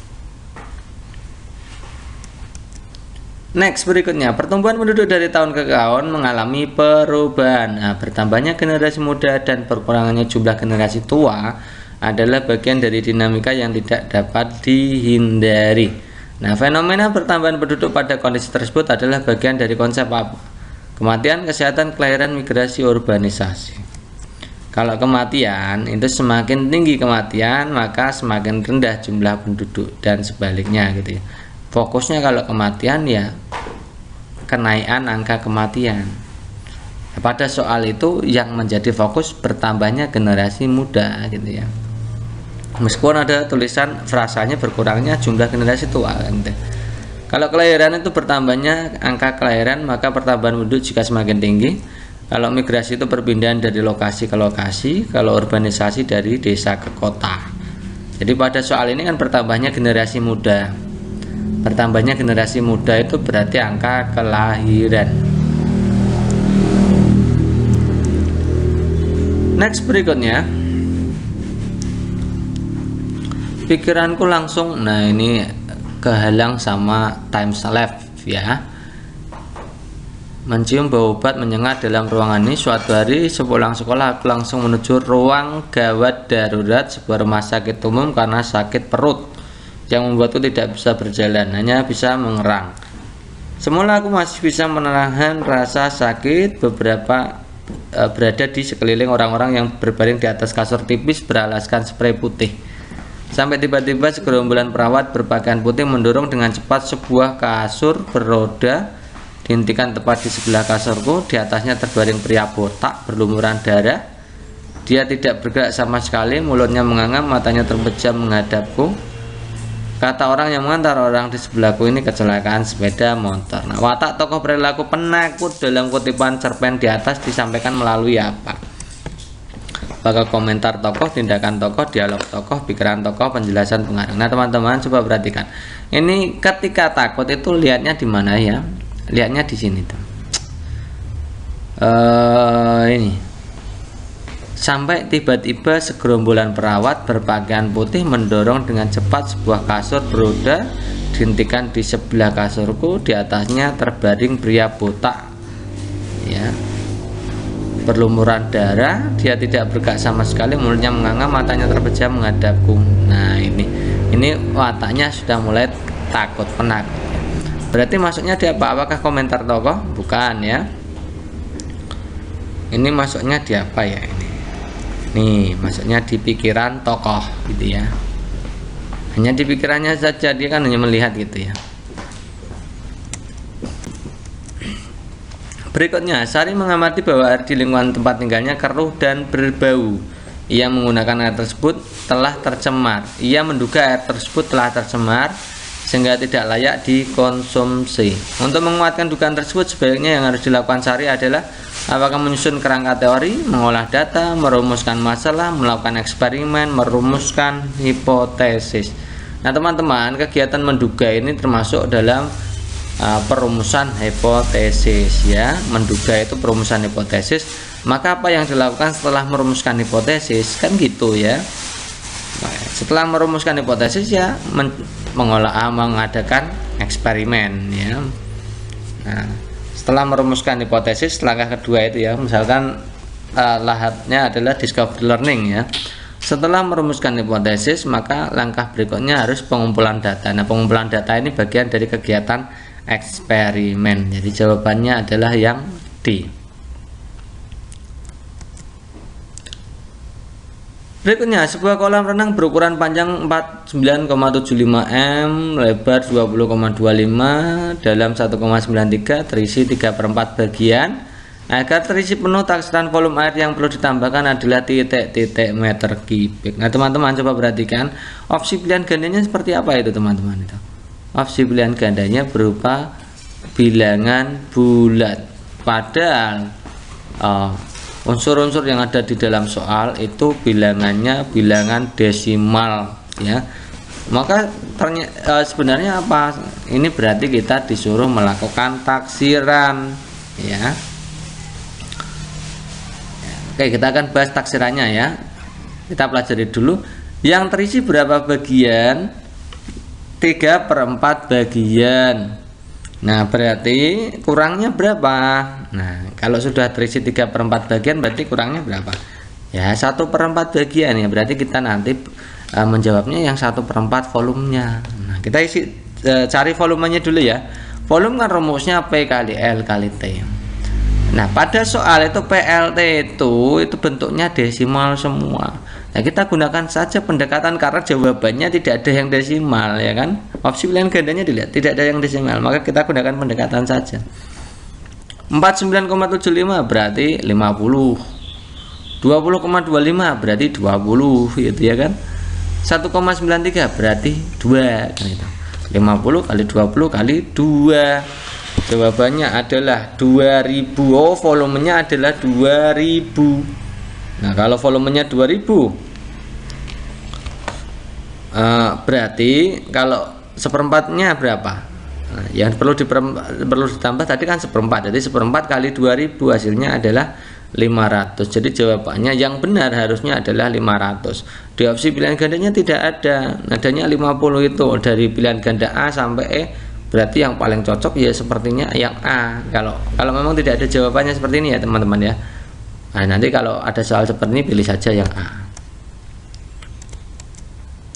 Berikutnya, menurut Kohlberg, tahap Neville egoistic orientation dalam perkembangan moral peserta didik atau anak, tahap di mana anak menilai baik buruk berdasarkan apa? Nah, kita sudah paham ya, bahwa tahap perkembangan moral yang dikemukakan oleh Kohlberg itu ada tahap prekonvensional, tuh, kemudian ada prekonvensional itu ada 2, ya, obedience of punishment itu dimana anak menilai baik buruk berdasarkan akibat perbuatan. Yang kedua Neville egoistic orientation itu menilai baik buruk itu berdasarkan kontrak atau imbalan jasa. Yang kedua tahap ketika usia 10 sampai 17 tahun itu tahap konvensional. Itu ada good boy orientation itu menilai baik buruk berdasarkan persetujuan orang lain. Authority and social order maintenance orientation itu menilai baik buruk berdasarkan ketertiban sosial. Kemudian tahap yang 17 sampai 28 itu ada tahap post konvensional, itu ada constructual legalistic orientation itu menilai baik buruk berdasarkan hukum. Yang terakhir adalah conscience or principle orientation itu menilai baik buruk dari hati nurani. Jadi kita bisa jawab ya ini ya. Kalau Neville egoistic tadi dari apa? Kontrak imbalan jasa. Berikutnya grafik fungsi fx sama dengan x kuadrat dikurangi 9 akan digeser ke kiri 2 satuan, ke atas 3 satuan. Maka persamaan grafiknya fungsinya seperti apa? Ya, untuk menjawab seperti ini kita harus tulis dulu. Ini kan fungsinya ya. Kemudian fungsinya ini kalau digeser ya, digeser ke kiri kanan dulu ya.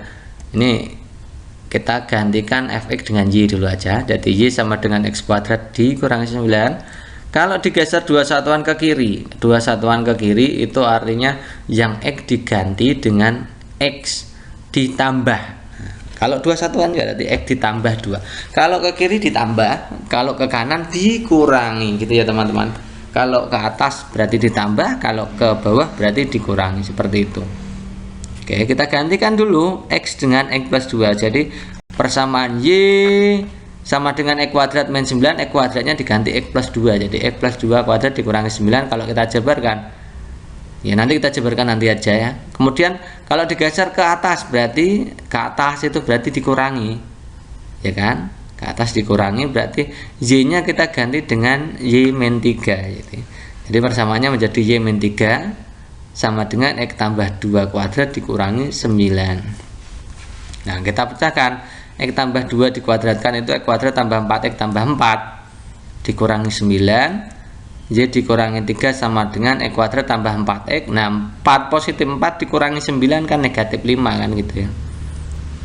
Jadi negatif 3 nya pindah ruas sekalian ke kanan.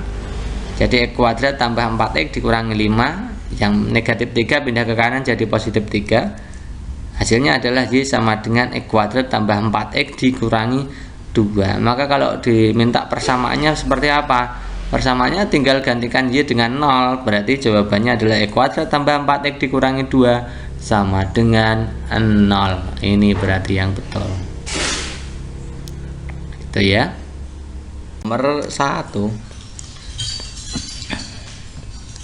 Proses dunia industri Indonesia masih sebatas memanfaatkan teknologi dari luar. Dalam jangka panjang, kecenderungan itu akan berdampak negatif dan menyulitkan.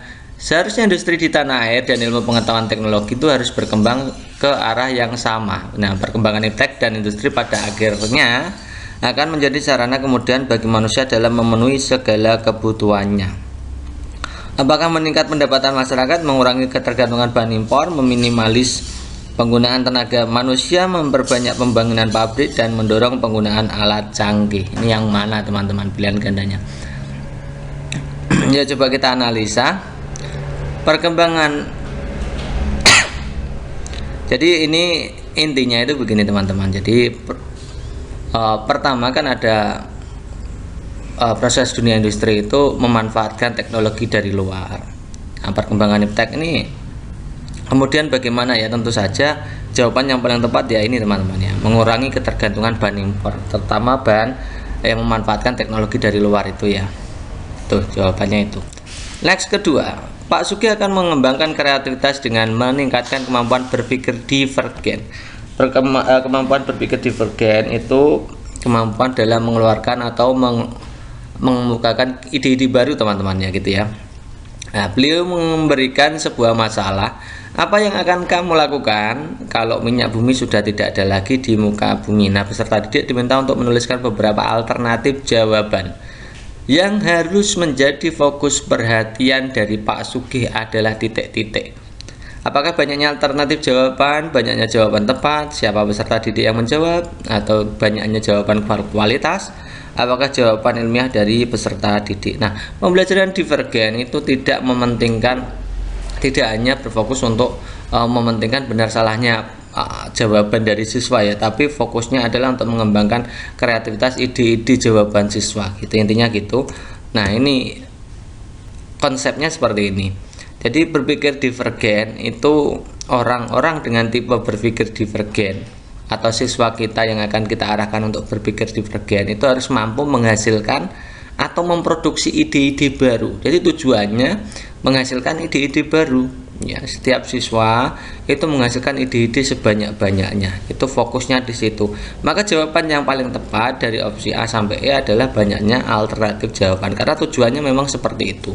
Bukan untuk mencari jawaban yang terbaik, bukan, tapi tujuannya adalah mengembangkan kreativitas dalam mengemukakan ide-ide baru. Next, berikutnya teman-teman, jika kita melakukan perjalanan ke Amerika dengan menukarkan uang sebanyak 50 juta dan ketika kembali ke Indonesia membawa sisa uang 20 dolar. Apabila kurs beli per 1 US dollarnya adalah 15.000 dan kurs jual per 1 US dollarnya adalah 15.500, maka uang dolar yang ditukarkan saat berangkat dan uang rupiah yang ditukarkan saat kembali ke Indonesia berapa? Itu pilihan gandanya dari A sampai E. Silahkan teman-teman baca sendiri ya. Oke, kita mulai. Untuk mengerjakan soal seperti ini, coba perhatikan. Kita tukarkan dulu uang 50 juta, kita pergi ya. Berarti kita 50 juta itu kita tukarkan dengan US dollar. Ketika kita tukarkan dengan US dollar, maka menggunakan kurs jual.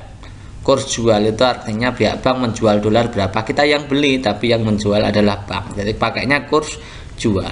Jadi uang 50 juta ini kita tukarkan menjadi dolar.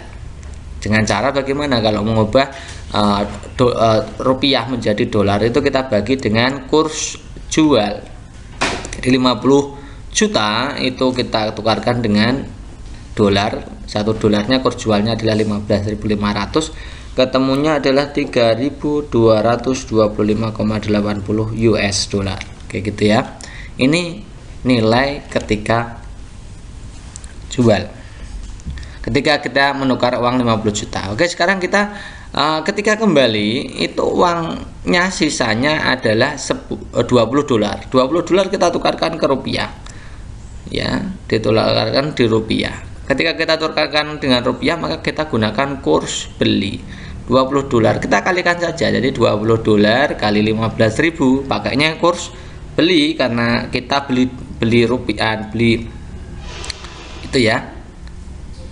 Dibeli ya, dolar kita akan dibeli oleh bank. Jadi kita jual dolar tapi yang beli adalah bank. Jadi pakainya kurs beli. 20 kali 15.000 sama dengan 300.000. Jadi pertama kita tukarkan dolar menjadi rupiahnya 3.225 ya, opsi yang memenuhi adalah D dan E saja. Kemudian ditukarkan 20 dolar ditukarkan menjadi 300.000. Jadi jawaban yang paling tepat adalah jawaban yang opsi E. Pancasila sebagai dasar negara mempunyai makna titik-titik. Apakah sebagai dasar dalam penyelenggaraan pemerintahan negara, sebagai etika kehidupan bermasyarakat, sebagai way of life, sebagai pedoman bersikap dan berperilaku dalam kehidupan sehari-hari, sebagai pedoman dalam menyusun undang-undang. Oke, kita lihat ya, dalam buku Pancasila sebagai ideologi dan dasar negara menurut Tronto, sebagai dasar negara mengandung makna bahwa nilai-nilai yang terkandung dalam Pancasila itu menjadi dasar atau pedoman bagi penyelenggaraan negara, gitu ya teman-teman ya. Jadi opsi yang paling tepat adalah opsi yang A. Next, berikutnya, perhatikan perwujudan Kepulauan Nusantara di bawah ini. 1. Bahwa ancaman terhadap suatu daerah pada akhirnya merupakan ancaman bagi seluruh bangsa Indonesia. Itu hubungannya dengan daerah gitu ya. Yang kedua, bahwa tiap-tiap warga negara mempunyai hak dan kewajiban yang sama di dalam pembelaan negara. Dua pernyataan di atas merupakan perwujudan dari, langsung kita analisis saja. Yang pertama, Kepulauan Nusantara sebagai satu kesatuan sosial budaya. Nah, ini kelihatannya tidak ya. Ini ancaman suatu daerah.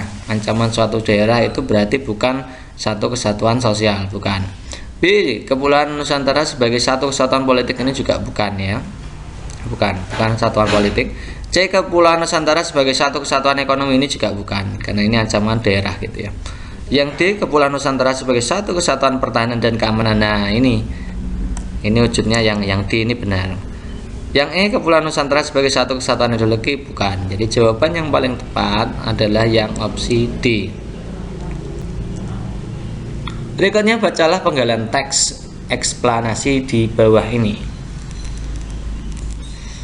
Pengangguran menjadi sebuah penyakit kronik di dalam kehidupan masyarakat. Pengangguran adalah orang dewasa yang tidak bekerja, sedang mencari pekerjaan, atau tidak memiliki pekerjaan secara formal dan tidak mendapatkan penghasilan. Menurut Badan Pusat Statistik atau BPS, secara spesifik memberikan definisi tentang pengangguran, yaitu orang-orang yang bekerja dalam kurang dari 1 jam dalam setiap minggu. Teks eksplanasi di atas membahas fenomena tentang apakah sosial, pendidikan, alam, perkawinan, dan ekonomi. Yang jadi fokus utamanya adalah tentang pengangguran. Jadi pengangguran itu adalah termasuk fenomena sosial, gitu ya teman-teman ya. Pengangguran adalah fenomena sosial. Berikutnya strategi pembelajaran yang mengkombinasikan antara inquiry dengan expository. Inquiry, expository. Coba kita lihat ya. Kalau pembelajaran expository itu strategi pembelajaran menekankan kepada proses penyampaian materi secara verbal dari guru kepada sekelompok siswa dengan maksud agar siswa dapat menguasai materi pembelajaran dengan tujuan yang telah ditentukan. Ini sama juga yang namanya pembelajaran ceramah atau pembelajaran konvensional ya. Kemudian yang kedua adalah pembelajaran inquiry. Pembelajaran inquiry itu seperti apa? Pembelajaran inquiry itu merupakan kegiatan pembelajaran yang melibatkan secara aktif maksimal seluruh kemampuan siswa untuk mencari menyelidiki sesuatu, baik benda, manusia, atau peristiwa. secara sistematis, kritis, logis, analitis, sehingga mereka dapat merumuskan sendiri penemuannya dan penuh percaya diri. Jadi kuncinya inquiry adalah termasuk jenis pembelajaran yang menekankan pada penemuan, itu ya, menemukan sendiri. Nah, kalau digabungkan dua-duanya seperti apa? Coba kita lihat satu persatu ya. Ini yang paling tepat ini, rational building ya. Rational building itu membantu para siswa atau peserta didik untuk mengembangkan pemikiran dan menganalisa suatu konflik nilai, sehingga dia mampu menilai alternatif, mampu membuat keputusan yang matang secara moral, serta dapat diterima secara sosial dalam masyarakat yang demokratis, mencerminkan sifat-sifat kewarganegaraan yang bertanggung jawab. Ini satu-satunya di antara opsi A sampai E itu yang mengembangkan pemikiran dalam menganalisa, seperti inquiry. Ya. Kemudian pembelajaran civic education itu merupakan proses pendidikan secara utuh menyeluruh terhadap pembentukan karakter individu. Ini fokusnya ke sikap karakter. Kalau pembelajaran konsiderasi itu merupakan salah satu model pembelajaran menekankan sikap sebagai hasil belajar. Itu konsiderasi. Jadi jawaban yang paling tepat adalah rational building model, gitu ya teman-teman ya. Next berikutnya, pompa A mampu memompa air dengan debit 80 liter per menit, pompa B 100 liter per menit. Kedua pompa digunakan secara bersama-sama menguras air sebanyak 72.000 liter. Ini liter ya teman-teman ya.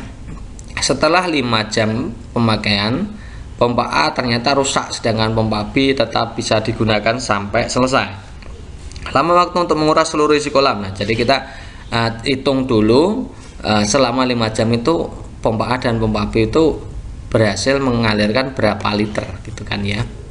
Kita lihat saja pompa A dulu. Jadi pompa A, volumenya yang dipompa oleh pompa A selama 5 jam itu berapa? Kita tinggal kalikan saja ya. 80 itu debitnya, 5 itu 5 jam. Nah, 60 itu 1 jamnya kan 60 menit ya. Jadi 80 kali 5 kali 60 ketemunya adalah 24.000 liter, 24.000 liter gitu ya. Kemudian volume di pompa B selama 5 jam ya tinggal kalikan saja, 100 kali 5 kali 60, 30.000 liter. Jadi totalnya selama 5 jam itu pompa A dan pompa B itu mengalirkan 54.000, 24.000 ditambah 30.000, 54.000. Nah, padahal air yang akan dipompa itu 72.000, maka sisa yang belum dipompa itu ada 72.000 dikurangi 54.000, ketemunya adalah 18.000. Nah, 18.000 ini akan dikerjakan oleh pompa B sendirian karena pompa A rusak. Jadi kita menghitung waktu pompa B mengalirkan 18.000 liter. Nah, caranya bagaimana? Mencari waktu. Waktu itu caranya adalah volume dibagi dengan debit. Volumenya 18.000, debitnya pompa B itu 100. Ya kan? Jadi jawabannya adalah 180 menit. Nah, 180 menit itu kalau kita hitung adalah 3 jam. Itu ya teman-teman ya, 3 jam. Jadi total waktunya berapa? Tadi 5 jam dipompa oleh A dan B, kemudian ditambah sisanya dikerjakan oleh pompa B 3 jam. Jadi jawabannya adalah 8 jam. Nah, itu teman-teman ya, jadi hitung. Tapi ketika di LMS itu jawabannya berbeda ya teman-teman. Teman-teman itu belajar yang benar saja. Ya, tidak usah ikut-ikutan belajar yang tidak pas gitu ya. Next berikutnya, tidak semua zat yang terdapat dalam bahan makanan akan mengalami pencernaan. Zat berikut apabila terdapat dalam bahan makanan tidak akan mengalami pencernaan adalah yang mana? Jadi ada 2 zat yang tidak mengalami pencernaan teman-teman. Ini saya jelaskan langsung aja ya. Ada vitamin dan mineral, itu tidak mengalami karena vitamin dan mineral itu larut dalam air. Jadi langsung saja. Itu ya. Ini jadi jawabannya adalah vitamin. Berikutnya contoh penerapan teori behavioristik yang dapat dilakukan oleh guru dalam praktik pembelajaran. Nah, apakah membimbing peserta didik dalam memperoleh pengetahuan baru agar dapat menambah kemampuan peserta didik? Memahami tahap perkembangan peserta didik menggunakan metode pembelajaran sesuai dengan tahapan tersebut. Kemudian memberikan penjelasan tentang pengetahuan baru dengan berbagai metode dan strategi yang menarik, memberikan stimulus kepada peserta didik berupa penataan lingkungan belajar, memberikan kegiatan yang merangsang keinginan tahunan peserta didik dalam membantu mereka mengekspresikan gagasannya. Kita harus paham ya. Jadi teori behavioristik itu hubungannya dengan stimulus respon. Kita sudah pahami ini ya, lama sekali ya. Behavioristik itu hubungannya dengan stimulus respon. Kalau membimbing peserta didik yang A, si A yang lihat ya teman-teman, membimbing peserta didik dalam memperoleh pengetahuan baru, ini pembelajaran penemuan, inquiry ya. Ini masuknya di konstruktivisme. Kemudian yang B, memahami tahap perkembangan peserta didik sesuai dengan materi, itu kognitivistik ya. Kemudian yang C, memberikan penjelasan tentang pengetahuan baru, ini ekspositori ya, ekspositori. Yang D itu konstruktivistik ya. Kalau yang E, memberikan kegiatan merangsang keinginan tahun peserta didik dan membantu mereka mengekspresikan gagasan. Kalau ekspresi gagasan itu humanistik ya. Gitu ya teman-teman. Berikutnya, perhatikan data berikut ini. Nilai rata-rata hasil ulangan matematika pada tabel di bawah ini. Jadi disuruh menentukan nilai rata-rata pada bentuk tabel interval. Itu tidak tanda tanya ya, itu sampai gitu ya. Jadi caranya untuk menghitung rata-rata, kita cari dulu yang namanya nilai tengah. Oke, kita buat dulu ini tabelnya. Nilai tengahnya dilihat teman-teman. 41 sampai 50 ketemunya nilai tengahnya 45,5 dari mana? Kita jumlahkan. Ini saya terangkan gitu ya. Jumlahkan 41 dan 50. 41 dan 50 kan 91, kita bagi 2. Jadi jumlahkan antara bawah dan atas, kemudian kita bagi 2. 41 tambah 50 itu 91 bagi 2 45. Seterusnya sampai 91 sampai 100. 91 tambah 100 dibagi 2 ketemunya 95,5. Kalau sudah ketemu bagaimana? Kita kalikan F dan X. X itu nilai tengah kalikan F ya. 3 kali 45,5 ketemunya 136,5. Kemudian 6 kali 55,5 itu 333. Kemudian 12 kali 65,5 786. Ini ketemunya 604, itu dari itu ya, 8 kali 75,5, kemudian 7 kali 85,5 ketemunya 598,5, kemudian 4 kali 95,5 itu hasilnya adalah 382. Nah, kemudian kita jumlahkan ini. Jumlahkan ternyata hasilnya 2840. Dijumlahkan pula frekuensinya. Frekuensinya kalau dijumlahkan 40 ya. 3 tambah 6 tambah 12 tambah 8 tambah 7 tambah 4 itu kan 40. Jadi 2840 kita bagi dengan 40 ketemunya adalah 71. Jadi jawaban yang tepat adalah 71. Next berikutnya, penilaian dalam dimensi belajar yang dikembangkan dalam membantu peserta didik mengembangkan perasaan diterima baik oleh guru maupun teman sebaya, percaya diri dan sikap menerima. Ini tentang dimensi belajar ya teman-teman. Apakah memperoleh dan mengintegrasikan pengetahuan, memperluas menyaring pengetahuan, sikap dan persepsi, menggunakan pengetahuan secara bermakna atau habit of minds atau perilaku berpikir. Kita lihat teorinya menurut Marzano dan Pickering itu ada 5 dimensi belajar. Teman-teman bisa pelajari itu ya. Sikap dan persepsi itu perasaan diterima baik oleh guru dan teman sebaya, percaya diri dengan sikap menerima orang lain dan seterusnya. Kemudian memperoleh dan mengintegrasikan pengetahuan itu mengkonstruk makna pengetahuan deklaratif, mengorganisasikan pengetahuan deklaratif dan seterusnya, termasuk mengotrok model, mempertajam pengetahuan dan seterusnya. Kemudian yang ketiga itu dimensi belajar adalah memperluas dan menyaring pengetahuan dengan membantu peserta didik mengembangkan, membandingkan, mengklasifikasikan, mengabstraksikan, menalar induktif, menalar deduktif dan seterusnya. Kemudian menggunakan pengetahuan secara bermakna, itu artinya membuat keputusan, memecahkan masalah, invention, penemuan eksperimental, investigasi dan seterusnya. Kalau habit of mind itu mendorong dimensi-dimensi perilaku berpikir yang kritis, melihat keakuratan, kejelasan, keterbukaan, sikap impulsif dan seterusnya. Jadi jawaban yang paling tepat pada ini tadi, mengembangkan membantu peserta didik diterima baik tadi berarti masuknya di sikap dan persepsi. Itu ya teman-teman ya. Teman-teman harus menghafalkan itu. Memang banyak yang harus dihafal. Oke, next gambar di bawah ini yang bukan merupakan jaring-jaring dari dadu. Nih dilihat teman-teman ya dadunya. Dadunya itu dilihat yang ini dadunya 1 dan 3 itu tetanggaan, 2 dan 3 juga tetanggaan. Jadi kita pilih yang 1, 3 tetanggaan, 2, 3 tetanggaan. Kita lihat yang opsi A itu 2 dan 3 tetanggaan. Tapi kalau kita buat dadu beneran ya, kalau kita rangkai jaring-jaring dadu pada opsi A itu 1 dan 3 itu tidak bertetanggaan. Jadi ini salah gitu ya. Yang B juga 2 dan 3 itu tidak akan bertetanggaan. Jadi ini juga salah gitu ya. Yang C juga 2 dan 3 tidak bertetanggaan. Yang D ini kemungkinan bisa karena 1, 3 bertetanggaan, 1, 2 bisa bertetanggaan ya.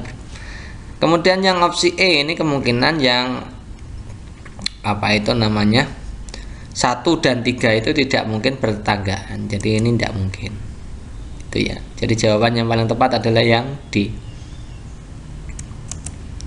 Next, terdapat banyak teori tentang proses pembentukan bumi. Nah, proses pembentukan bumi menurut teori Big Bang yang mana ini ya?